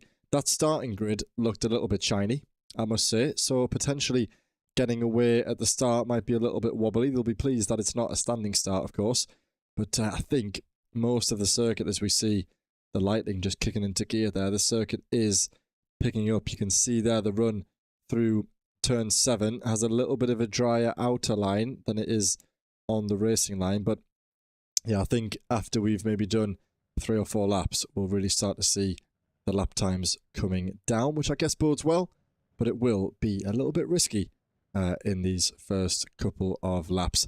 Let's run down the grid, Dara, and I will leave this one to you. Yeah, looking forward to seeing this race get underway, and here's the grid that will see us go racing for 30 more minutes here at Mugello. It's Wesley Van Rijn, the RLH Panther driver, alongside his teammate James Pallow at the front of the field, who will get this race to green flag. Scott Cosrick is the leading Premier driver. We'll see what he can do in his Suma car off the start to try and get away from some of the chasers. Bert Tenkart and Sander Tab is a little bit of a buffer for him, with 2 Evo drivers between himself and Martin Koch, who is second, I should say, in that Premier class and will be on row number 3. The Maltese Clyde Veyer and Adam Baker make up row number 4, with Danny Weir on the boss man, James Bostock in 9th and in 10th. It'll be an all Evo row 6 with Daniel Poole and race 1 winner Andre Muntian finding themselves there, with the next 6 drivers all being Premier drivers, as they were the top 6 overall in race number 1. Rolled Turf Crewer, Bruno Silva, Rob Gregg, Liam Fraser, Jan Osberg and Robin Noel Brown inside the top 18. Then we've got Andy Schell and Gareth Newton in 19th and 20th. They round off row number 10, with the final rows on the grid being decided with James Hayworth and Pete Paeva on row 11, Evan Main and Rob McCarr on row 12, Austin Graff and the lowest ranked Evo driver Ryan Abbott's on row 13, Dean Sheesby and Hussein Sarakadesla on row 14. 28 drivers onto the grid once again here at Mugello, and the drivers got a long way to wait before we get going. Interestingly enough, Yep, there well, it is. Maybe not then. Yeah, that was picked up by John in the chat, and yeah, I saw it just as well before we got the grid open. And yeah, I think Rob has had a little bit of a malfunction there in the interim, which is such a shame actually, because he was the one who went out and did those cycle laps at the end of the first race, and sadly, Yeah. he's the one who's messed up the strategy. So he will have to sit patiently, start the race from the pit lane. Perhaps that will help, bearing in mind he hasn't lost an awful lot. He was down there and outside the top 24 anyway, so he's only lost a couple of places, I think. Yeah, he's lost 4 places, so he was in P24 before we got things underway, so he'll come out the back, and you never know. If you can avoid some of that carnage early on, then it might not be the worst thing to start the race coming out the pit lane, especially while these guys just get a feeler for the track conditions. Of course, look at that curb on the right-hand side, still soaking wet, so that's going to really impact these drivers. If they go side by side through any of these corners, remember, the painted white lines, dangerous. The curbs, dangerous. Uphill, not so bad here, but any camber or any downhill curbs will still have a massive puddle on them. And yeah, it'll be slippery when wet. I think caution required for a lot of these drivers when they go, for example, through the chicane 13, 14. You have to whack the car over the entirety of the curb. Will drivers do that in the early phase while this dries up? Something tells me probably not.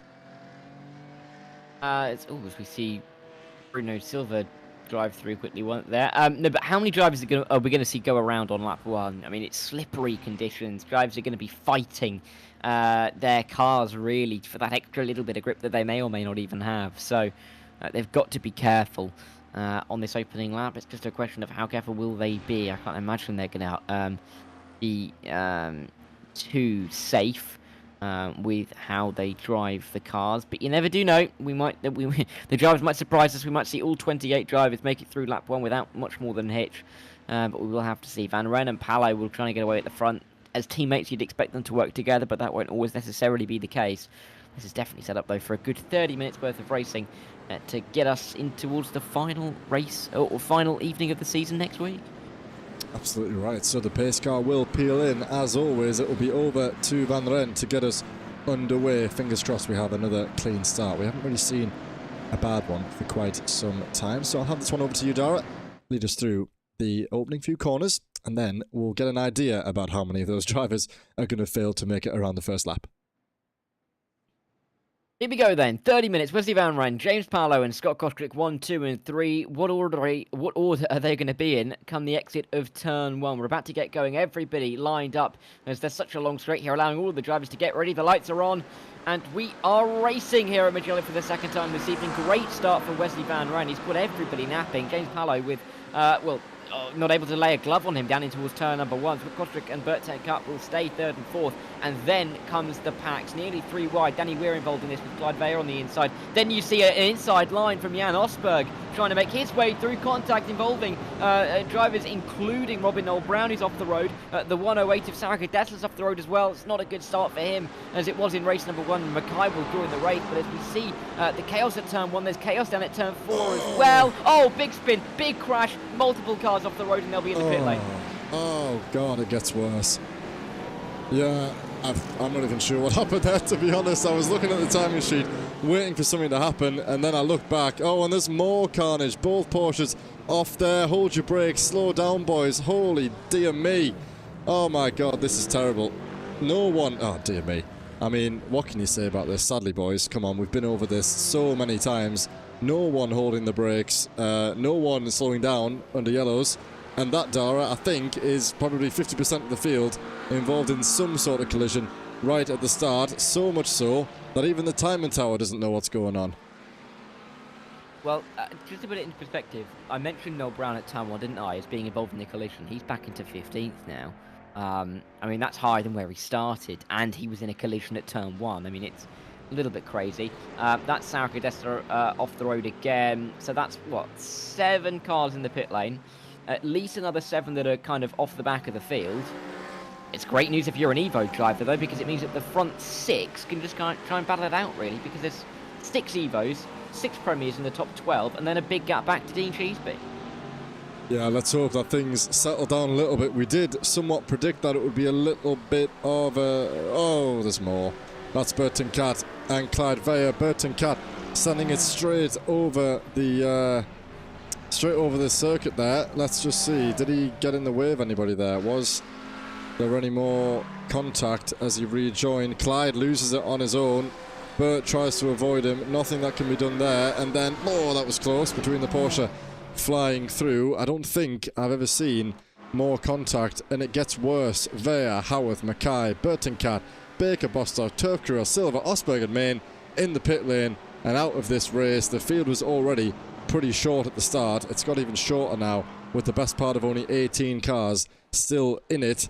And something would tell me, Dara, that probably a handful of those 18 are currently driving with some significant damage. Martin Cock trying to withstand the pressure from Scott Kostrick. Palo and Van Rennes swap positions at the start. It's great news for Dean Sheesby.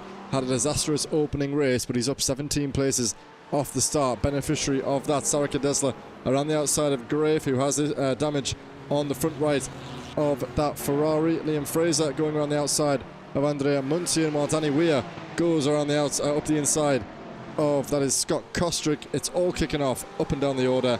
Not many drivers. If you've got out of that, Dara, without damage, you're a very, very lucky man indeed.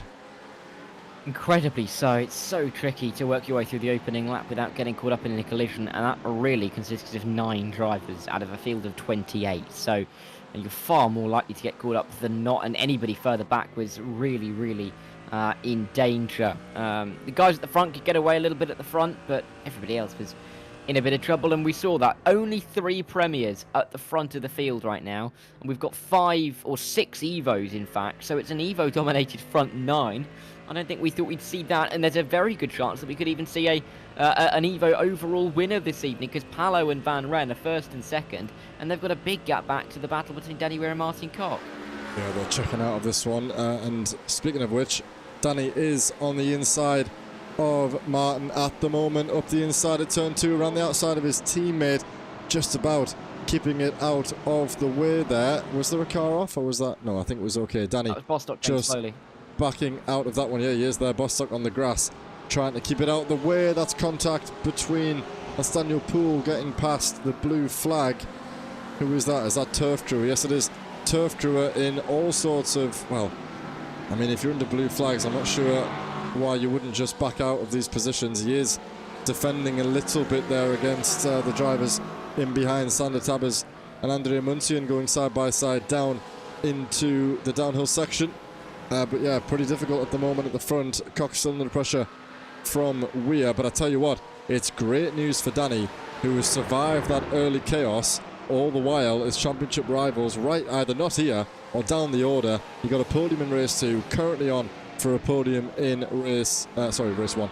On for a podium in race 2, and that will do his championship wonders as he looks to extend that margin going into what will be the final round this time next week. Yeah, doing everything he can, really, isn't he?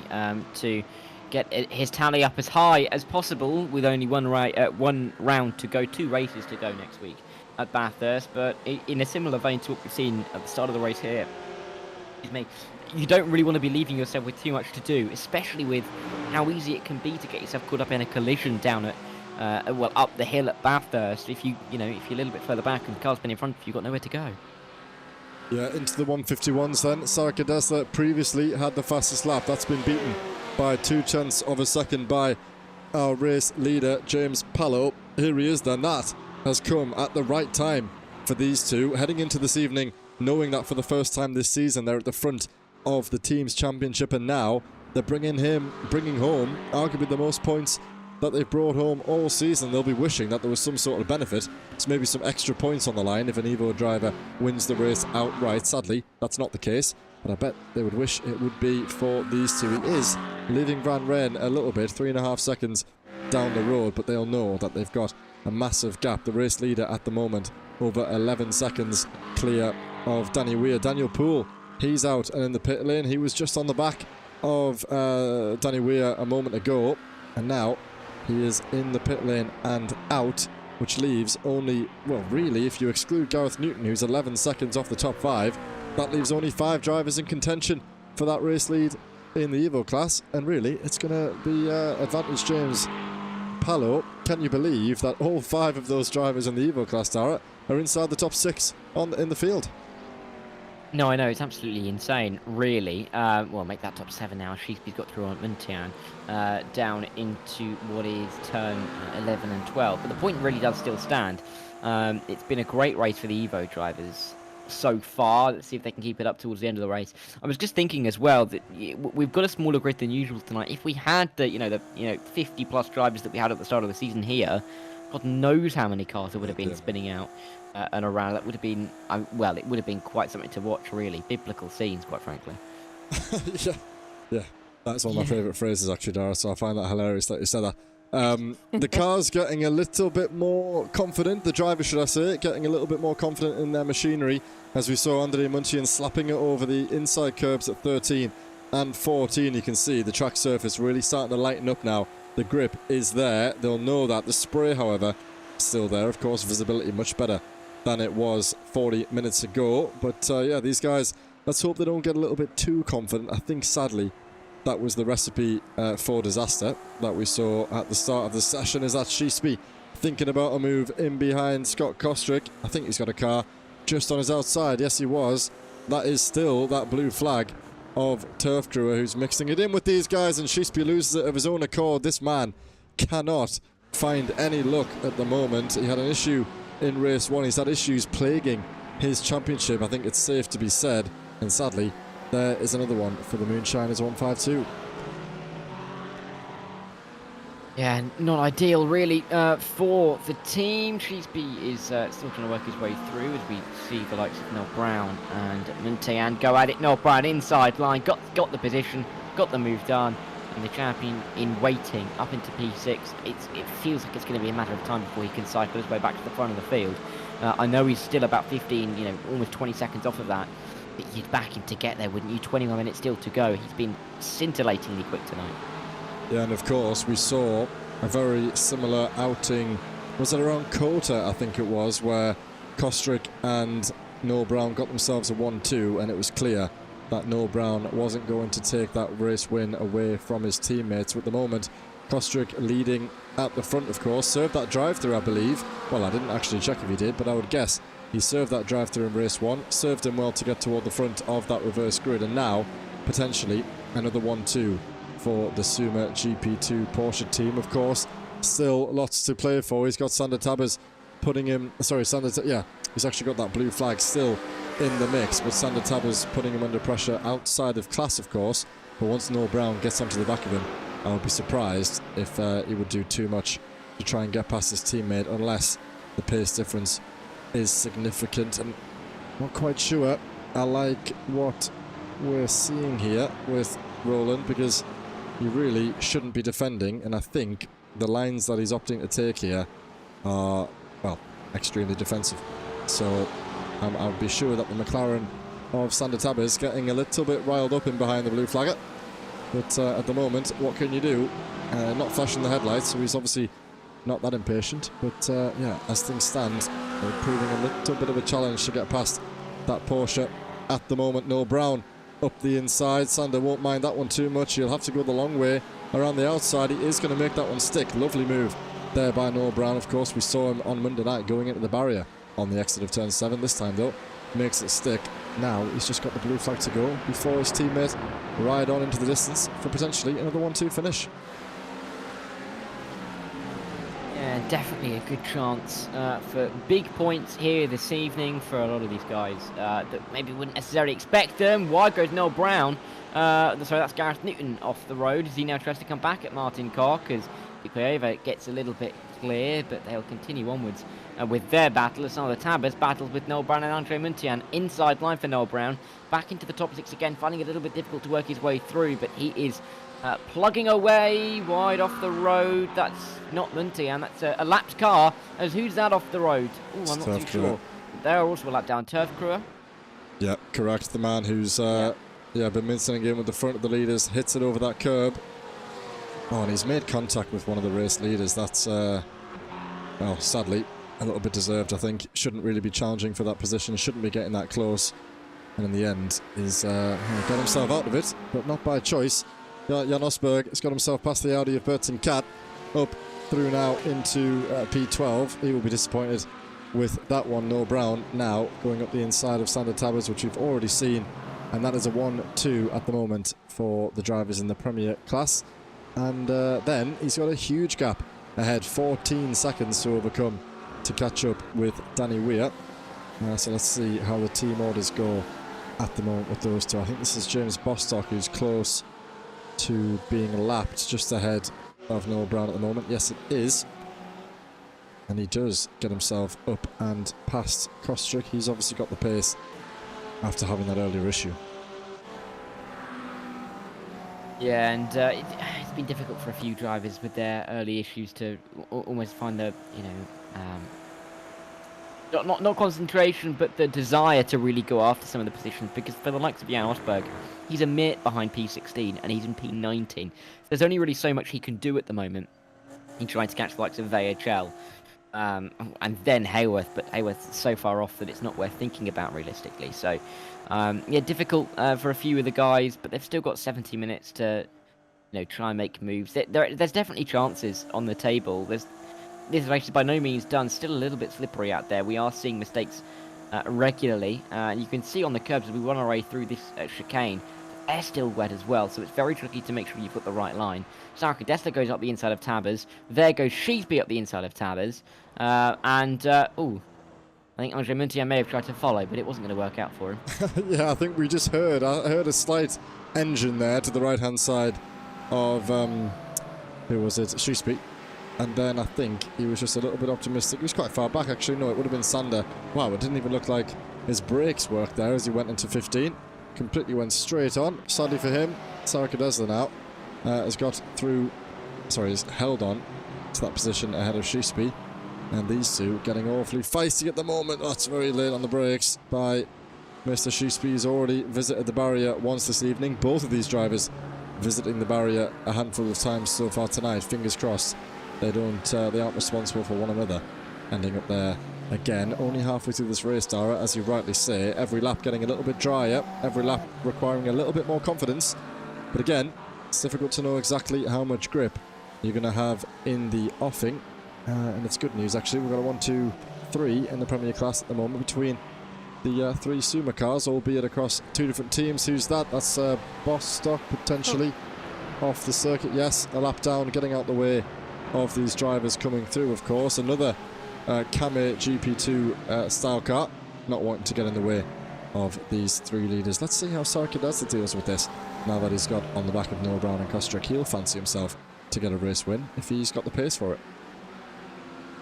He will, no doubt about that at all. Sarka Dessler gets close to his teammate Robin Noel Brown. Doesn't quite make the move. He's all over the back of him right now. This is incredible, really.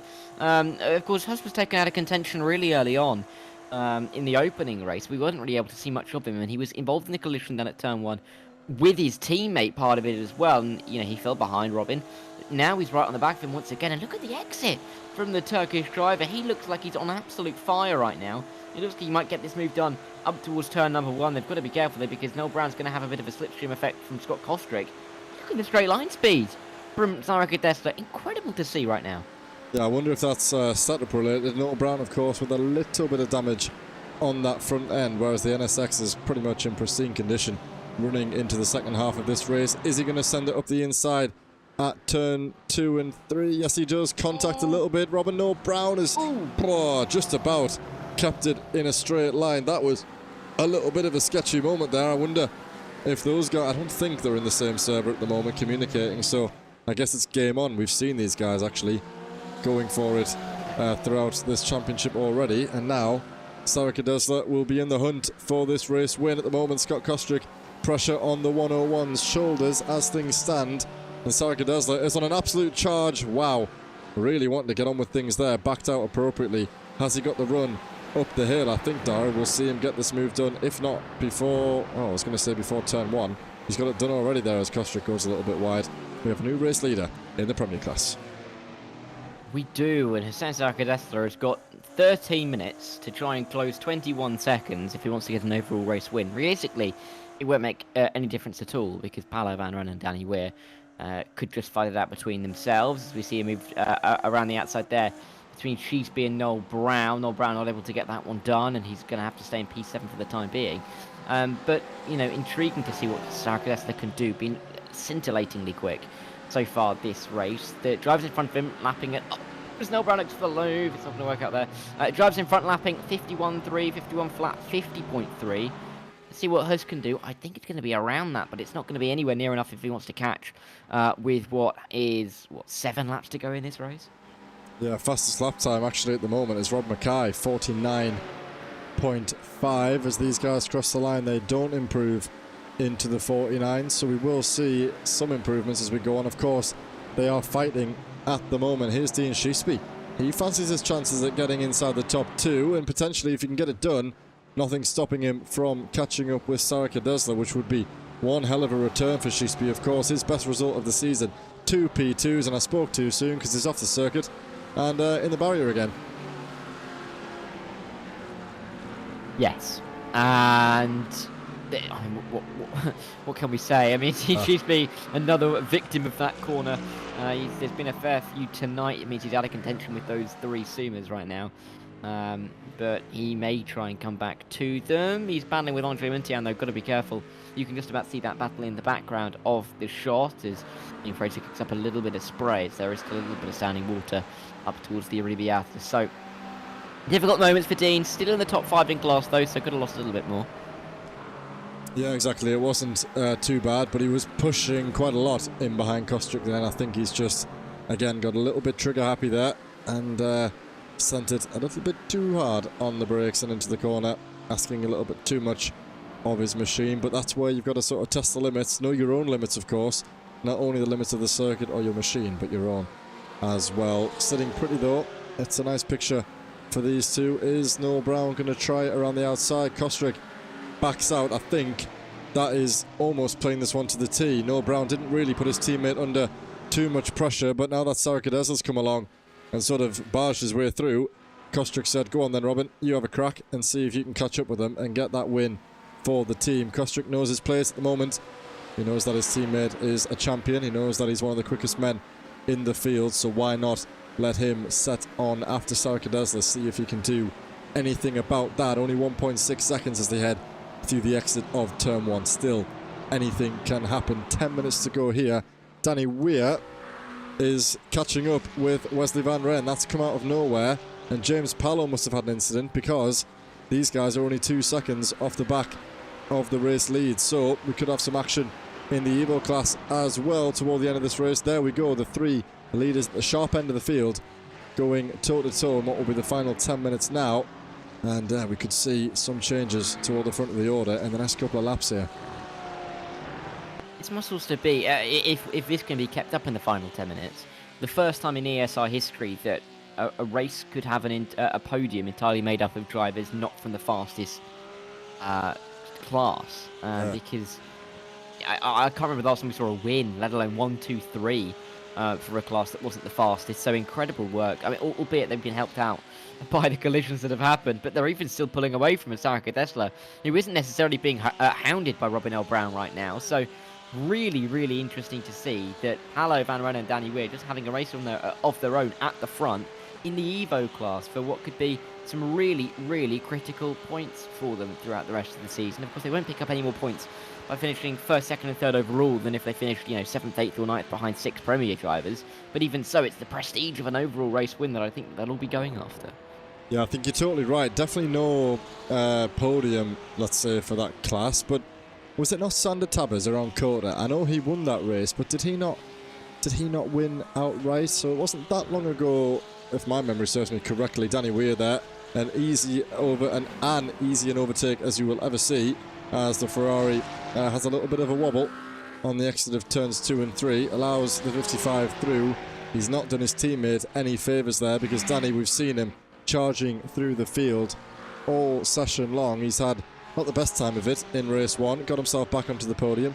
Now he's up 7 places off the start, fighting for potentially a race victory. 2 seconds that he's got to overcome in the next 8 minutes. Last lap time was 9/10 of a second quicker than James Pallow, so if he keeps that up, he'll be on him in the next 2 or 3 laps here. As we always say, it's one thing catching up, it's another getting by, but I think Pallow will feel like he's a little bit out of position, let's say, given that he hasn't been in this position an awful lot already this season. He's had 4 podiums, 1 win in the 5th round, whereas Danny, ever since round 4, he's been the man on the podium aside from a handful of races, so he feels like he deserves to be right here, right now, and how good would it be for this Evo driver who's on for a championship to win the race outright, something that I don't think he's ever done before. Yeah, it would be absolutely fantastic, and especially in that livery as well. That kind of just capped it off, doesn't it? James Pallow stands in his way. They're second and a half behind. Can he catch it? He definitely can catch that. It's just whether Pallow makes another couple of mistakes, because you can see the lap times pretty much identical between them as they cross the line with... Oh, what will that be? Oh, they're going to have another... is it going to be 5 to go? They may get an extra lap in here. It's going to be very, very tight indeed, whether they cross the line to finish the race or not. Meanwhile, though, Rob Mackay fighting with Jan Osberg, and Hawkston not able to power through Mackay on Osberg, but Osberg will just hold firm for the time being. Very close between the two of them, of course. Rob starting from the pit lane, Jan getting caught up in incidents off the start, both of them a long way down. But still, an extra couple of points wouldn't go amiss. No, absolutely not. Across the line we go then. Nearly a 3-car battle here between Newton Howarth, and I think that's a blue flag. I think that's Evan Main, who, yes, he is. So it's just a 2-car battle between Howarth and Gareth Newton at the moment. P7 in the Premier class for the man on the outside. P6 in the Evo class for the man on the inside. Well, now the man on the outside. That Porsche has quite a bit of damage, whereas that Mustang looks to be in fine fiddle at the moment, and he gets the power down nice and early, gets himself in front before they enter into turn 4 and turn 5. It's picking up a little bit now, Dara. The final 6 minutes to go. It was a little bit dry after that melee right at the start, but things starting to pick up a little bit. Rob Mackay and Osberg doing battle. These two doing battle. Liam Fraser looks as though he is catching up to the back of Sander Tabbers, albeit with that damage on the front of that Mercedes. Looks like he's got some mighty speed coming out of these corners. Into turn 12 they go, then the hairpin down the inside the Mercedes. Great move for him to get up one position, trying to stay within touching distance of Scott Kostrick ahead, which is the next man on track, and this is for the podium. Yeah, I mean, you say it's been, it was a little bit dry. I'd say it's been getting drier throughout the race, Joe, but, you know, that might just be me. With the track conditions, at least. But, yeah, it's going to be interesting to see how this battle finalises itself. Fraser, Kostrick going at it towards turn 1. Good exit for Fraser, but, I don't think he's going to be able to close that 4/10 advantage down the straight, although he's gaining quite a lot, actually. Who's to say that I am wrong? Could it be Liam Fraser? Well, no, actually, I'm right in the end. Nowhere near close enough. A little bit wide for Kostrick, though, down at turn number 1. He's not going to be able to find the line. Fraser isn't going to be able to find the magic line to get himself an extra few tenths, and will sit behind for the time being. But he's still got a few laps to try and make this move for P3. I can't believe I'm saying P3 when it's for P6 overall, but that's where we find ourselves. Yeah, Danny hasn't quite been able to close that gap at the front. He was 3 tenths quicker on that last lap, but perhaps Pallow just had a little bit of a wobble. Time ticking down if Danny wants to win the race overall. But I must say I'm quite surprised that Liam is doing so well with that front end missing, of course. That will not do him any favours in a straight line, albeit the pace difference that we saw there between Kostrick and Fraser going down the home pit straight suggests otherwise. Perhaps that might be setup related. Maybe Kostrick has gone for a little bit more downforce in the corners, whereas Fraser just sending it in a straight line, of course. That Mercedes quite good around the straight. I believe my team will be using that one around Bathurst. Oh, there's Sander Tabbers off at the back of the picture. Gets himself corrected and going nicely in the top 5 in class. No pressure. Gareth Newton is a good 20 seconds behind him at the moment, so he can get himself going. Yeah, but that Mercedes not bad in a straight line. Not bad coming out of the chicane either, because around the outside he attempts to go the Moonshiner 174. Can he get it done on Scott Kostrick around the outside? They share the same part of the track, but no. Kostrick still holds on to that advantage. Does he have the run though? We saw the amount of time that he gained this time last lap. It looks as though he might fancy his chances, but Kostrick will defend that inside line. Can the Mercedes go the long way around? 3 minutes to go. Let's see what happens. Yeah, is he going to be able to make this move around the outside, tipping his way into the corner? Of course, the camber means that on the outside line, you're almost, further down on the corner. It's very difficult to go around the outside at turn 1 at Mugello, and then Fraser is not going to be the driver to be able to do it. He's still got chances on Scott Kostrick, clearly getting closer to the 101, and I think Kostrick will be feeling a little bit concerned about where he sits in this race with Fraser just behind him. I think he'd rather be attacking Noel Brown than having to defend for a podium position. But let's see if he's able to just about do it towards the end of this race. Unsure whether we will be going on to the final lap next time or whether we'll get one extra lap. I think this will be going on to the final lap. But it's going to be... Oh, actually, no, we could have one. It's going to be close. Let's see where... If we can follow James Pallow, we might be able to work it out. Yeah, I think we're going to have... have... about 1 minute 50. Yeah, I think we're going to have 2 more laps at this point. I don't think it's going to take them 20 seconds to get to the line. Let's see. Could be this one, and then the white flag afterward.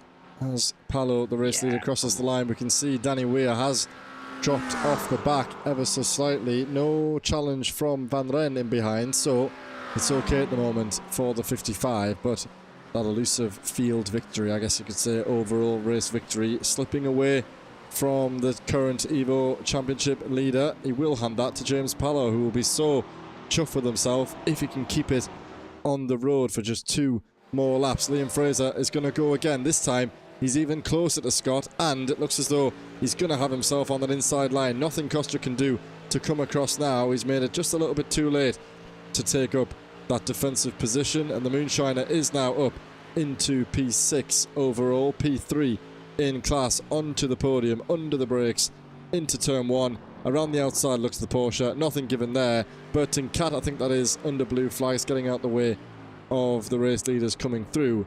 And that's Liam Fraser back onto the steps of the podium. He'll be dead chuffed with that one.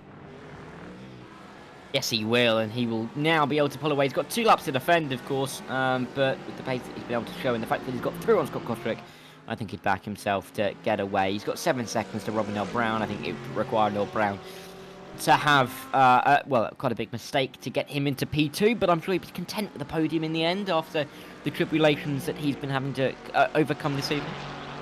Yeah, I think you're totally right. It's been, to be honest, Dara, I can't wait to watch back that opening exchange, because so much going on from turn 1 through to turn 6, and I might go through and try and pick out how many cars picked up damage, because I would imagine, as we said, it'll be more than half of them, I would guess, in such a frantic start. Sarika Desla does have a little bit of pressure from Noel Brown. Again, this is not the kind of driver that you want to have behind you, and Huss will know that as we enter onto the final lap. He's just got 15 more corners now to make it stick, but Noel Brown will be hungry to get that double race win, just to really hammer home that championship. Let's see from the onboard, is he gaining time in a straight line? Just about, fractionally.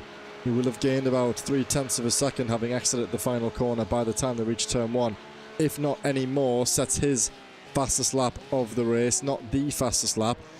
Exiting the first corner, 0.6 the difference. Pressure really on Sarika Desla not to make a mistake. Noel Brown will know that he's got the pace to potentially try and put a late move on here. Yeah, let's see. I think Sarika Desla will feel relatively safe at the moment. I can't see Noel Brown getting through on him from this far back. Would require a bit of a slide in one of the corners. Huskus needs to concentrate on getting the power down efficiently and not allowing that rear end to step around too much, and he will have this win wrapped up, sewn with a bow on top as well. I mean, it's been a good second half of the race for these guys who have pulled away from Liam Fraser and Scott Kostrick. They've gained up towards the back of the likes of Van Ren and Danny Weir. But it just hasn't necessarily been their, well, the 30 minutes. It wasn't really their first opening 2 minutes of the race, which is why they found themselves so far back. But winning and coming second, they're going to be delighted by that. Won't be overall, but still, a win in second place in class is exactly what they needed. And for a champion-elect, Robin Noel Brown, he doesn't really need the points, but it's nice to have them anyway.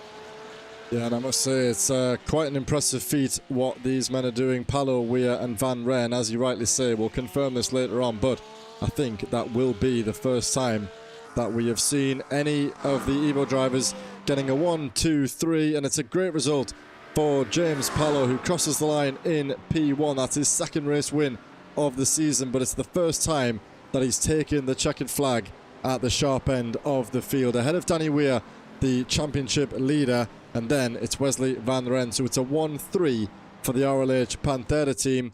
Here comes Noel Brown behind Sarika Desla, just 0.2 of a second as they cross the line. Congratulations to Huss Congratulations to Noel Brown. It's Liam Fraser who was able to get up past Scott Kostrick by 1.7 seconds, crossing the line to take the final place on the podium. Incredible, really, to have a 1-2-3 and a 1-2-3 all inside the top 6. I don't think we've seen that in quite some time, if ever. Definitely not this season, Dara. No, but an incredible way to round out the evening. Hayworth just unable to get through on Dean Sheesby across the line. 600ths of a second to put those two. That's less than a blink of an eye. Newton goes through to finish his race in the end, picking up a good P6. And we've got to see the likes of Graf, Greg, Koch and Veyer, who are yet to cross the line. A race of attrition, but great at the front of the field if you're an Evo driver in the form of Paolo Weir and Van Ren. Yeah, I love that. I'm sure they'll be lapping up that one in the chat and at home tonight because, like we said, something that we've not seen ever before from my memory. Here comes Rob Mackay, who was our tester, guess you could say. Changed out the dry tyres at the end of race 1. Forgot to change out the dry tyres as we went on the formation lap. Kicks up a little bit of standing water on the curb of the final corner. Will score points in a class good enough for P13. And that will conclude the session tonight. Everybody has crossed the line and is finished. What a great night's racing, and that sets us up nicely for what will be a very tricky session around Bathurst this time next week. Yeah, it's going to be really tricky and tricky to judge, but with championships on the line, I think it's going to focus the minds of drivers. Even if there aren't championships to be won, there's still going to be big points and big positions yet to be decided.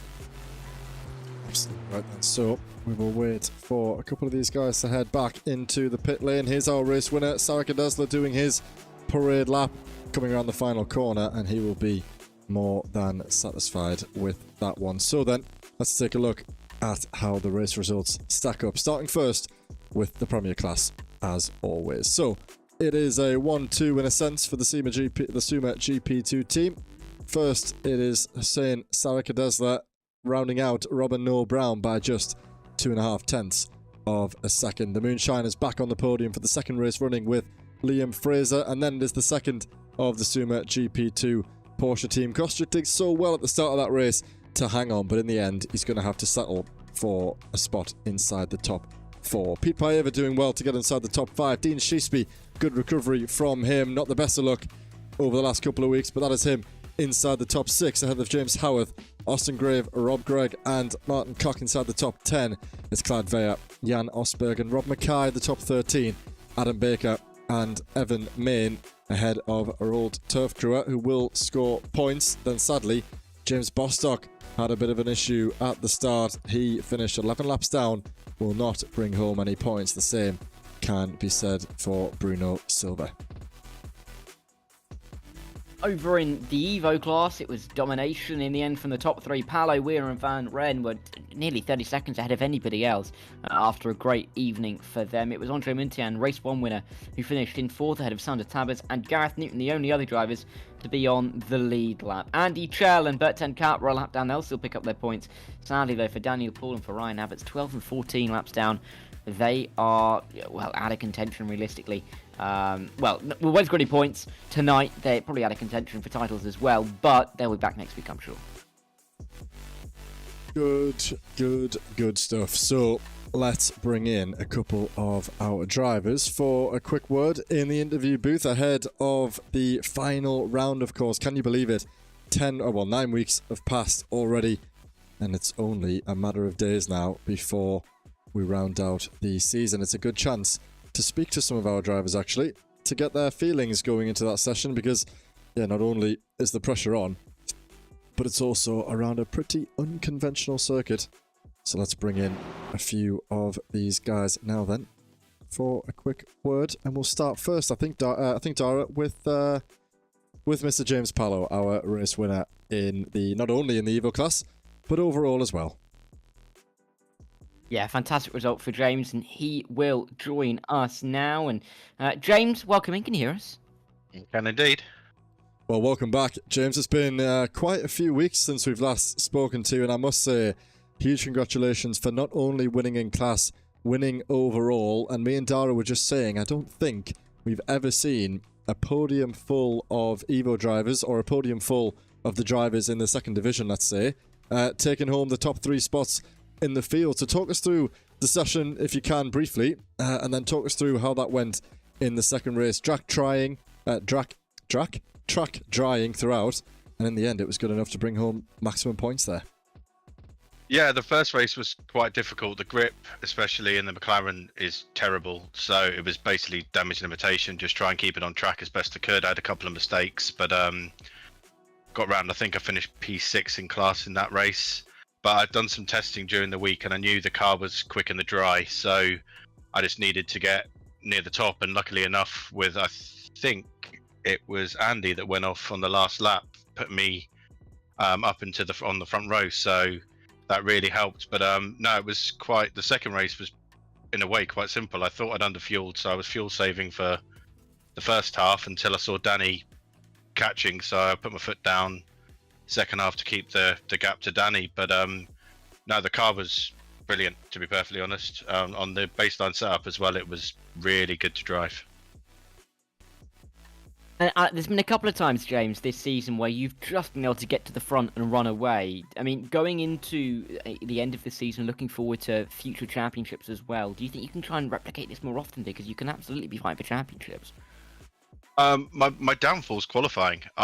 I seem to always mess up qualifying, so I never put myself normally in a decent position. When I've been in a decent position, like here, Road America, a couple of other places, I've seemed to have the pace to fight for wins, but it's quite difficult when I'm starting P25 on the grid and having to get through the mayhem and a lot of cars to get back up to the top. But hopefully, if I can work on qualifying, I should have a shout at fighting. I wasn't sure. I've applied for season 8, which I've gone up a class because of my rating. So it's good to see that I can take on the guys in the class above, which shows in this race, and sort of hold my own. So hopefully it's down to me really to practice more on qualifying, I think.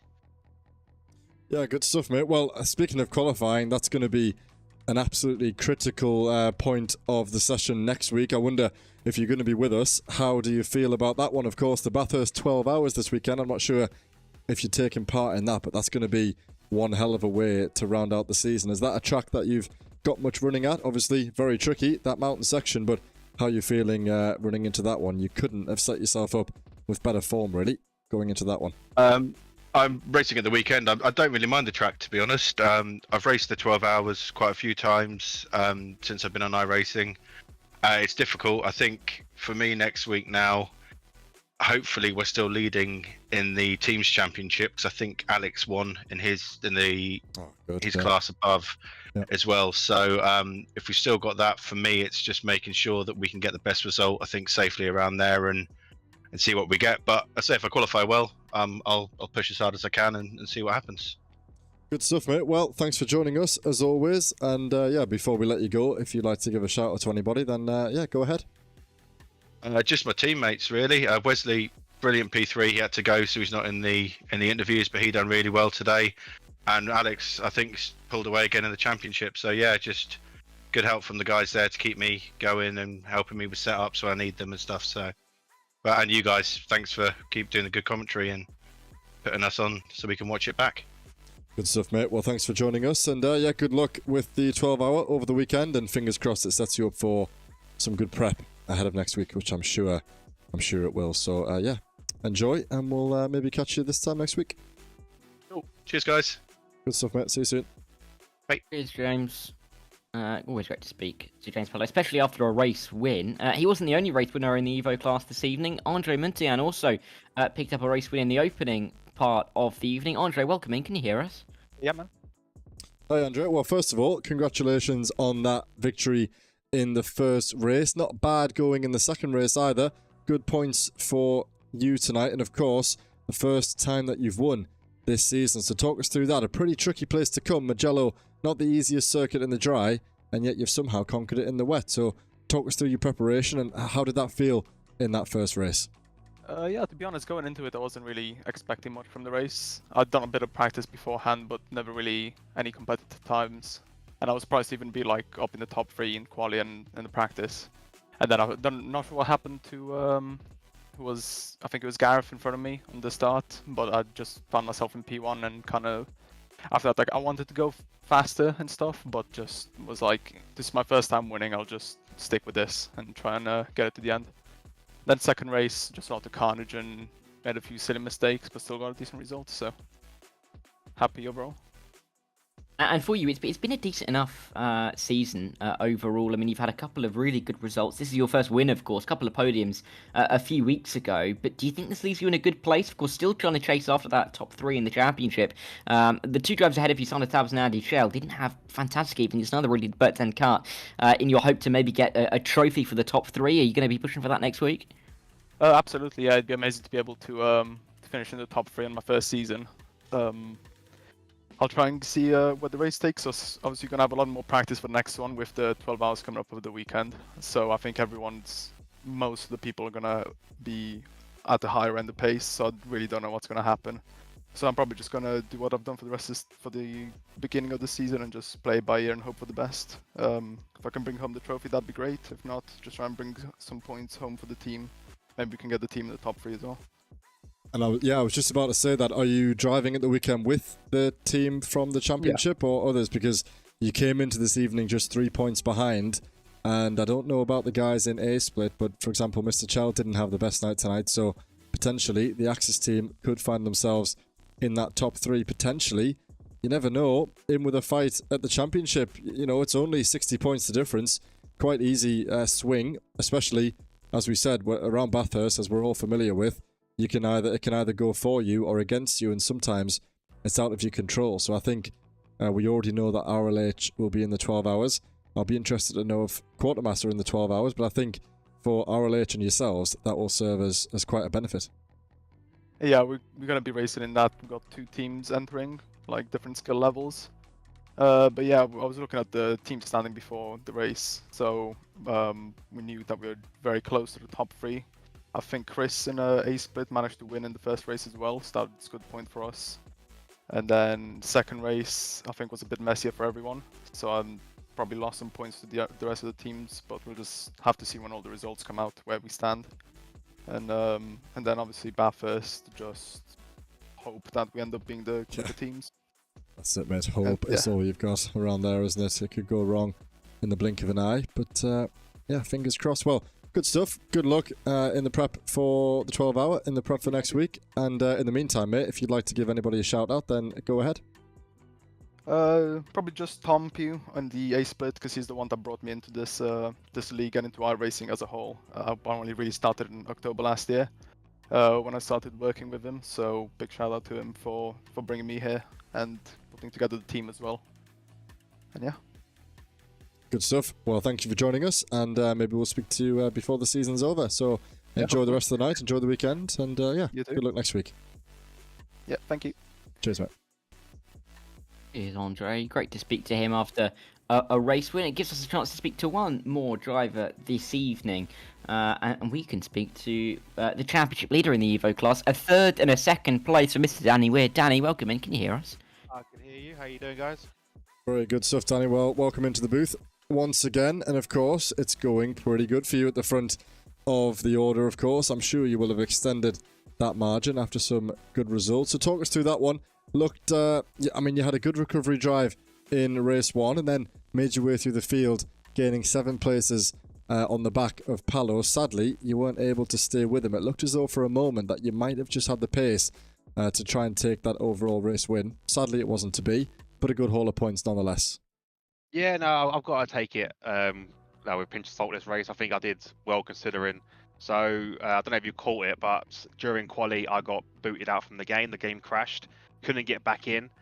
Missed the start of the race. So obviously, doesn't matter what I did on quali. I had to start from the pit lane. So that obviously not in a good mindset going into that, and then just started picking off drivers one by one, just trying to get back up and see what I could do. So obviously I was happy, and it's like a mixed emotion to be P3 in the first race because it just showed I probably could have went on to win that one. But hey ho, I'll take what I can get considering. So yeah, it was really good for me. And then yeah, so then second race again, it was nice. The track was drying up. There was still wet patches, and I thought I was doing pretty well. Got up to P3. And again, I'm chasing down Wesley, who made a bit of a mistake. So I got past him with relative ease. And Yeah, I found out just now in the chat the reason why I was catching James so much was because he thought he'd run out of fuel, so then he was slowing down. So he had a bit more time to give, and then that kind of put me under a bit of pressure, and I just kept making silly mistakes really. But no, hats off to him. He kept it really clean and smashed it. Like to win overall was brilliant. But yeah, I think we did well. Did we get top 3 all the Evo drivers in that second race? Yeah, we did. 2 and 3? Yeah, and we were saying I think that's probably the first time that's happened. It looked like it was going to be pretty strong, and you know the likes of Noah Brown and Sarah Kadesla coming through the field, but in the end the gap was pretty major, and you guys managed to hold on to that. So yeah, very good. And like I said, the guys around you not really scoring an awful lot of points, so it is looking good for the Lightning Queen machine in this championship. And Bathurst next week. Are you doing the 12-hour with any of the DXT lot, or are you just arriving here for Monday? No. So yeah, I'm not be doing the 12-hour. I think James Howarth is doing the 12-hour. He's been practicing for it. I'm probably gonna give it a miss. I need to practice the track a little bit more anyway. But yeah, just give that a miss, I think. But yeah, I've got to say, shout out to them guys. They're so quick today. Like it's really good to see this league improving so much. It's frustrating, obviously, when you want trying to go for a title, but they're doing fantastic. You can't give anyone any downers on it. It's brilliant. It's unlucky for obviously Andy Chell, who did have the best of races, and Brett, who obviously I think Bert had a really bad race as well. I think we found out as well that he didn't have the track before today. So to do this track for the first time in the wet, like hats off to him. Like he done well considering this track's difficult in the dry, let alone doing it in the wet. So yeah, well done to him. Good stuff, mate. Well, as always, we'll give you a chance to give a shout out. You gave a little one there, but if you'd like to be specific, then go ahead. And then, yeah, maybe we'll catch you again on Monday and speak to you, I'm sure, this time next week, if you're able to convert that championship. So go ahead if you'd like, and then we'll close out. Well, yeah, big shout out, obviously the other guys in the race. Big shout out to obviously the DXT boys as well, obviously giving lots of support. And again, thank you to you lot for the whole season. I might tempted to change livery for the last race, but I'm not. I'm on the fence about it. I might just go for something different, but I don't know yet. We'll wait and see. Well, my advice would be not to do that, because we need yeah, to that's see, what I'm also worried about. Lightning McQueen win the championship. That would be like. It'll still be McQueen. I think we've got to. Okay. Oh, okay. I think we're going to slate you if you don't have Lightning McQueen on the livery next week. week. McQueen, but it might I'm be waiting for this. Okay, let's see. But yeah, that's like a whole segment waiting to happen, Danny. Come on, don't like burst the bubble too soon. Yeah, we'll wait and see. Yeah. I'm on 2 minds. I don't want to jinx it. I know my luck. I'll do that, and then I'll end up coming last. Yeah, well, let's hope that doesn't happen. But yeah, let's see what you rock up next week. We'll certainly make that a talking point if you do decide to make that change. But good stuff. Thanks for joining us, and yeah, good luck with the prep for next week. I'm sure we'll speak to you then. Yeah, thanks, guys. Great stream, and I can't wait to watch it back. Cheers, mate. Yeah, it was a good one. See you soon. See you in a bit. Cheers, Danny. Always good to speak to Danny, especially after a double podium. He'll be going for the title next week, and that'll be the season finale, Joe. I know, crazy to think. Slowly wrapping up, of course, the TCR GT4 division still with 2 races to go, Bathurst and Brands Hatch, but we're coming right toward the end of it now in this GT3 championship, and it's, yeah, all eyes on Danny, really. Going into next week, you'll have a nice little cushion. It'll be interesting to see how many positions in that Evo class swap round. Take note of that, everybody. At the moment, coming into tonight, it was Weir, Tenkat, Chell, Tabbers and Munty in the top 5. That will likely have changed quite a bit before we arrive at Bathurst this time next week. So that will wrap us up nicely for another session. And as always, you can find all the information relating to Evolution Sim Racing over on the ESR Discord server, which you can find by scanning that QR code. Of course, some big news coming out over the last week or so. We have sign-ups available for GT3 Season 8 on a Thursday night. Monday nights taking a short break for the time being, so no series lined up for there just then. And of course, the announcement around the Motorsport UK recommended community. So of course, if you want to find out a little bit more information on that, that's esports.motorsportuk.org. And yeah, make sure that you join me and Dara here 8 p.m. Monday, 8 p.m. Thursday, and then 8 p.m. Monday once again as we round out both of our championships. Thanks for everybody who took part in the chat this evening, and thanks to everyone who stuck around until the end as always, and we'll catch you all very shortly on Monday around Bathurst in some pretty difficult machinery. I think the TCRs might find that one quite interesting. So thanks all for now, and we'll catch you in a couple of days.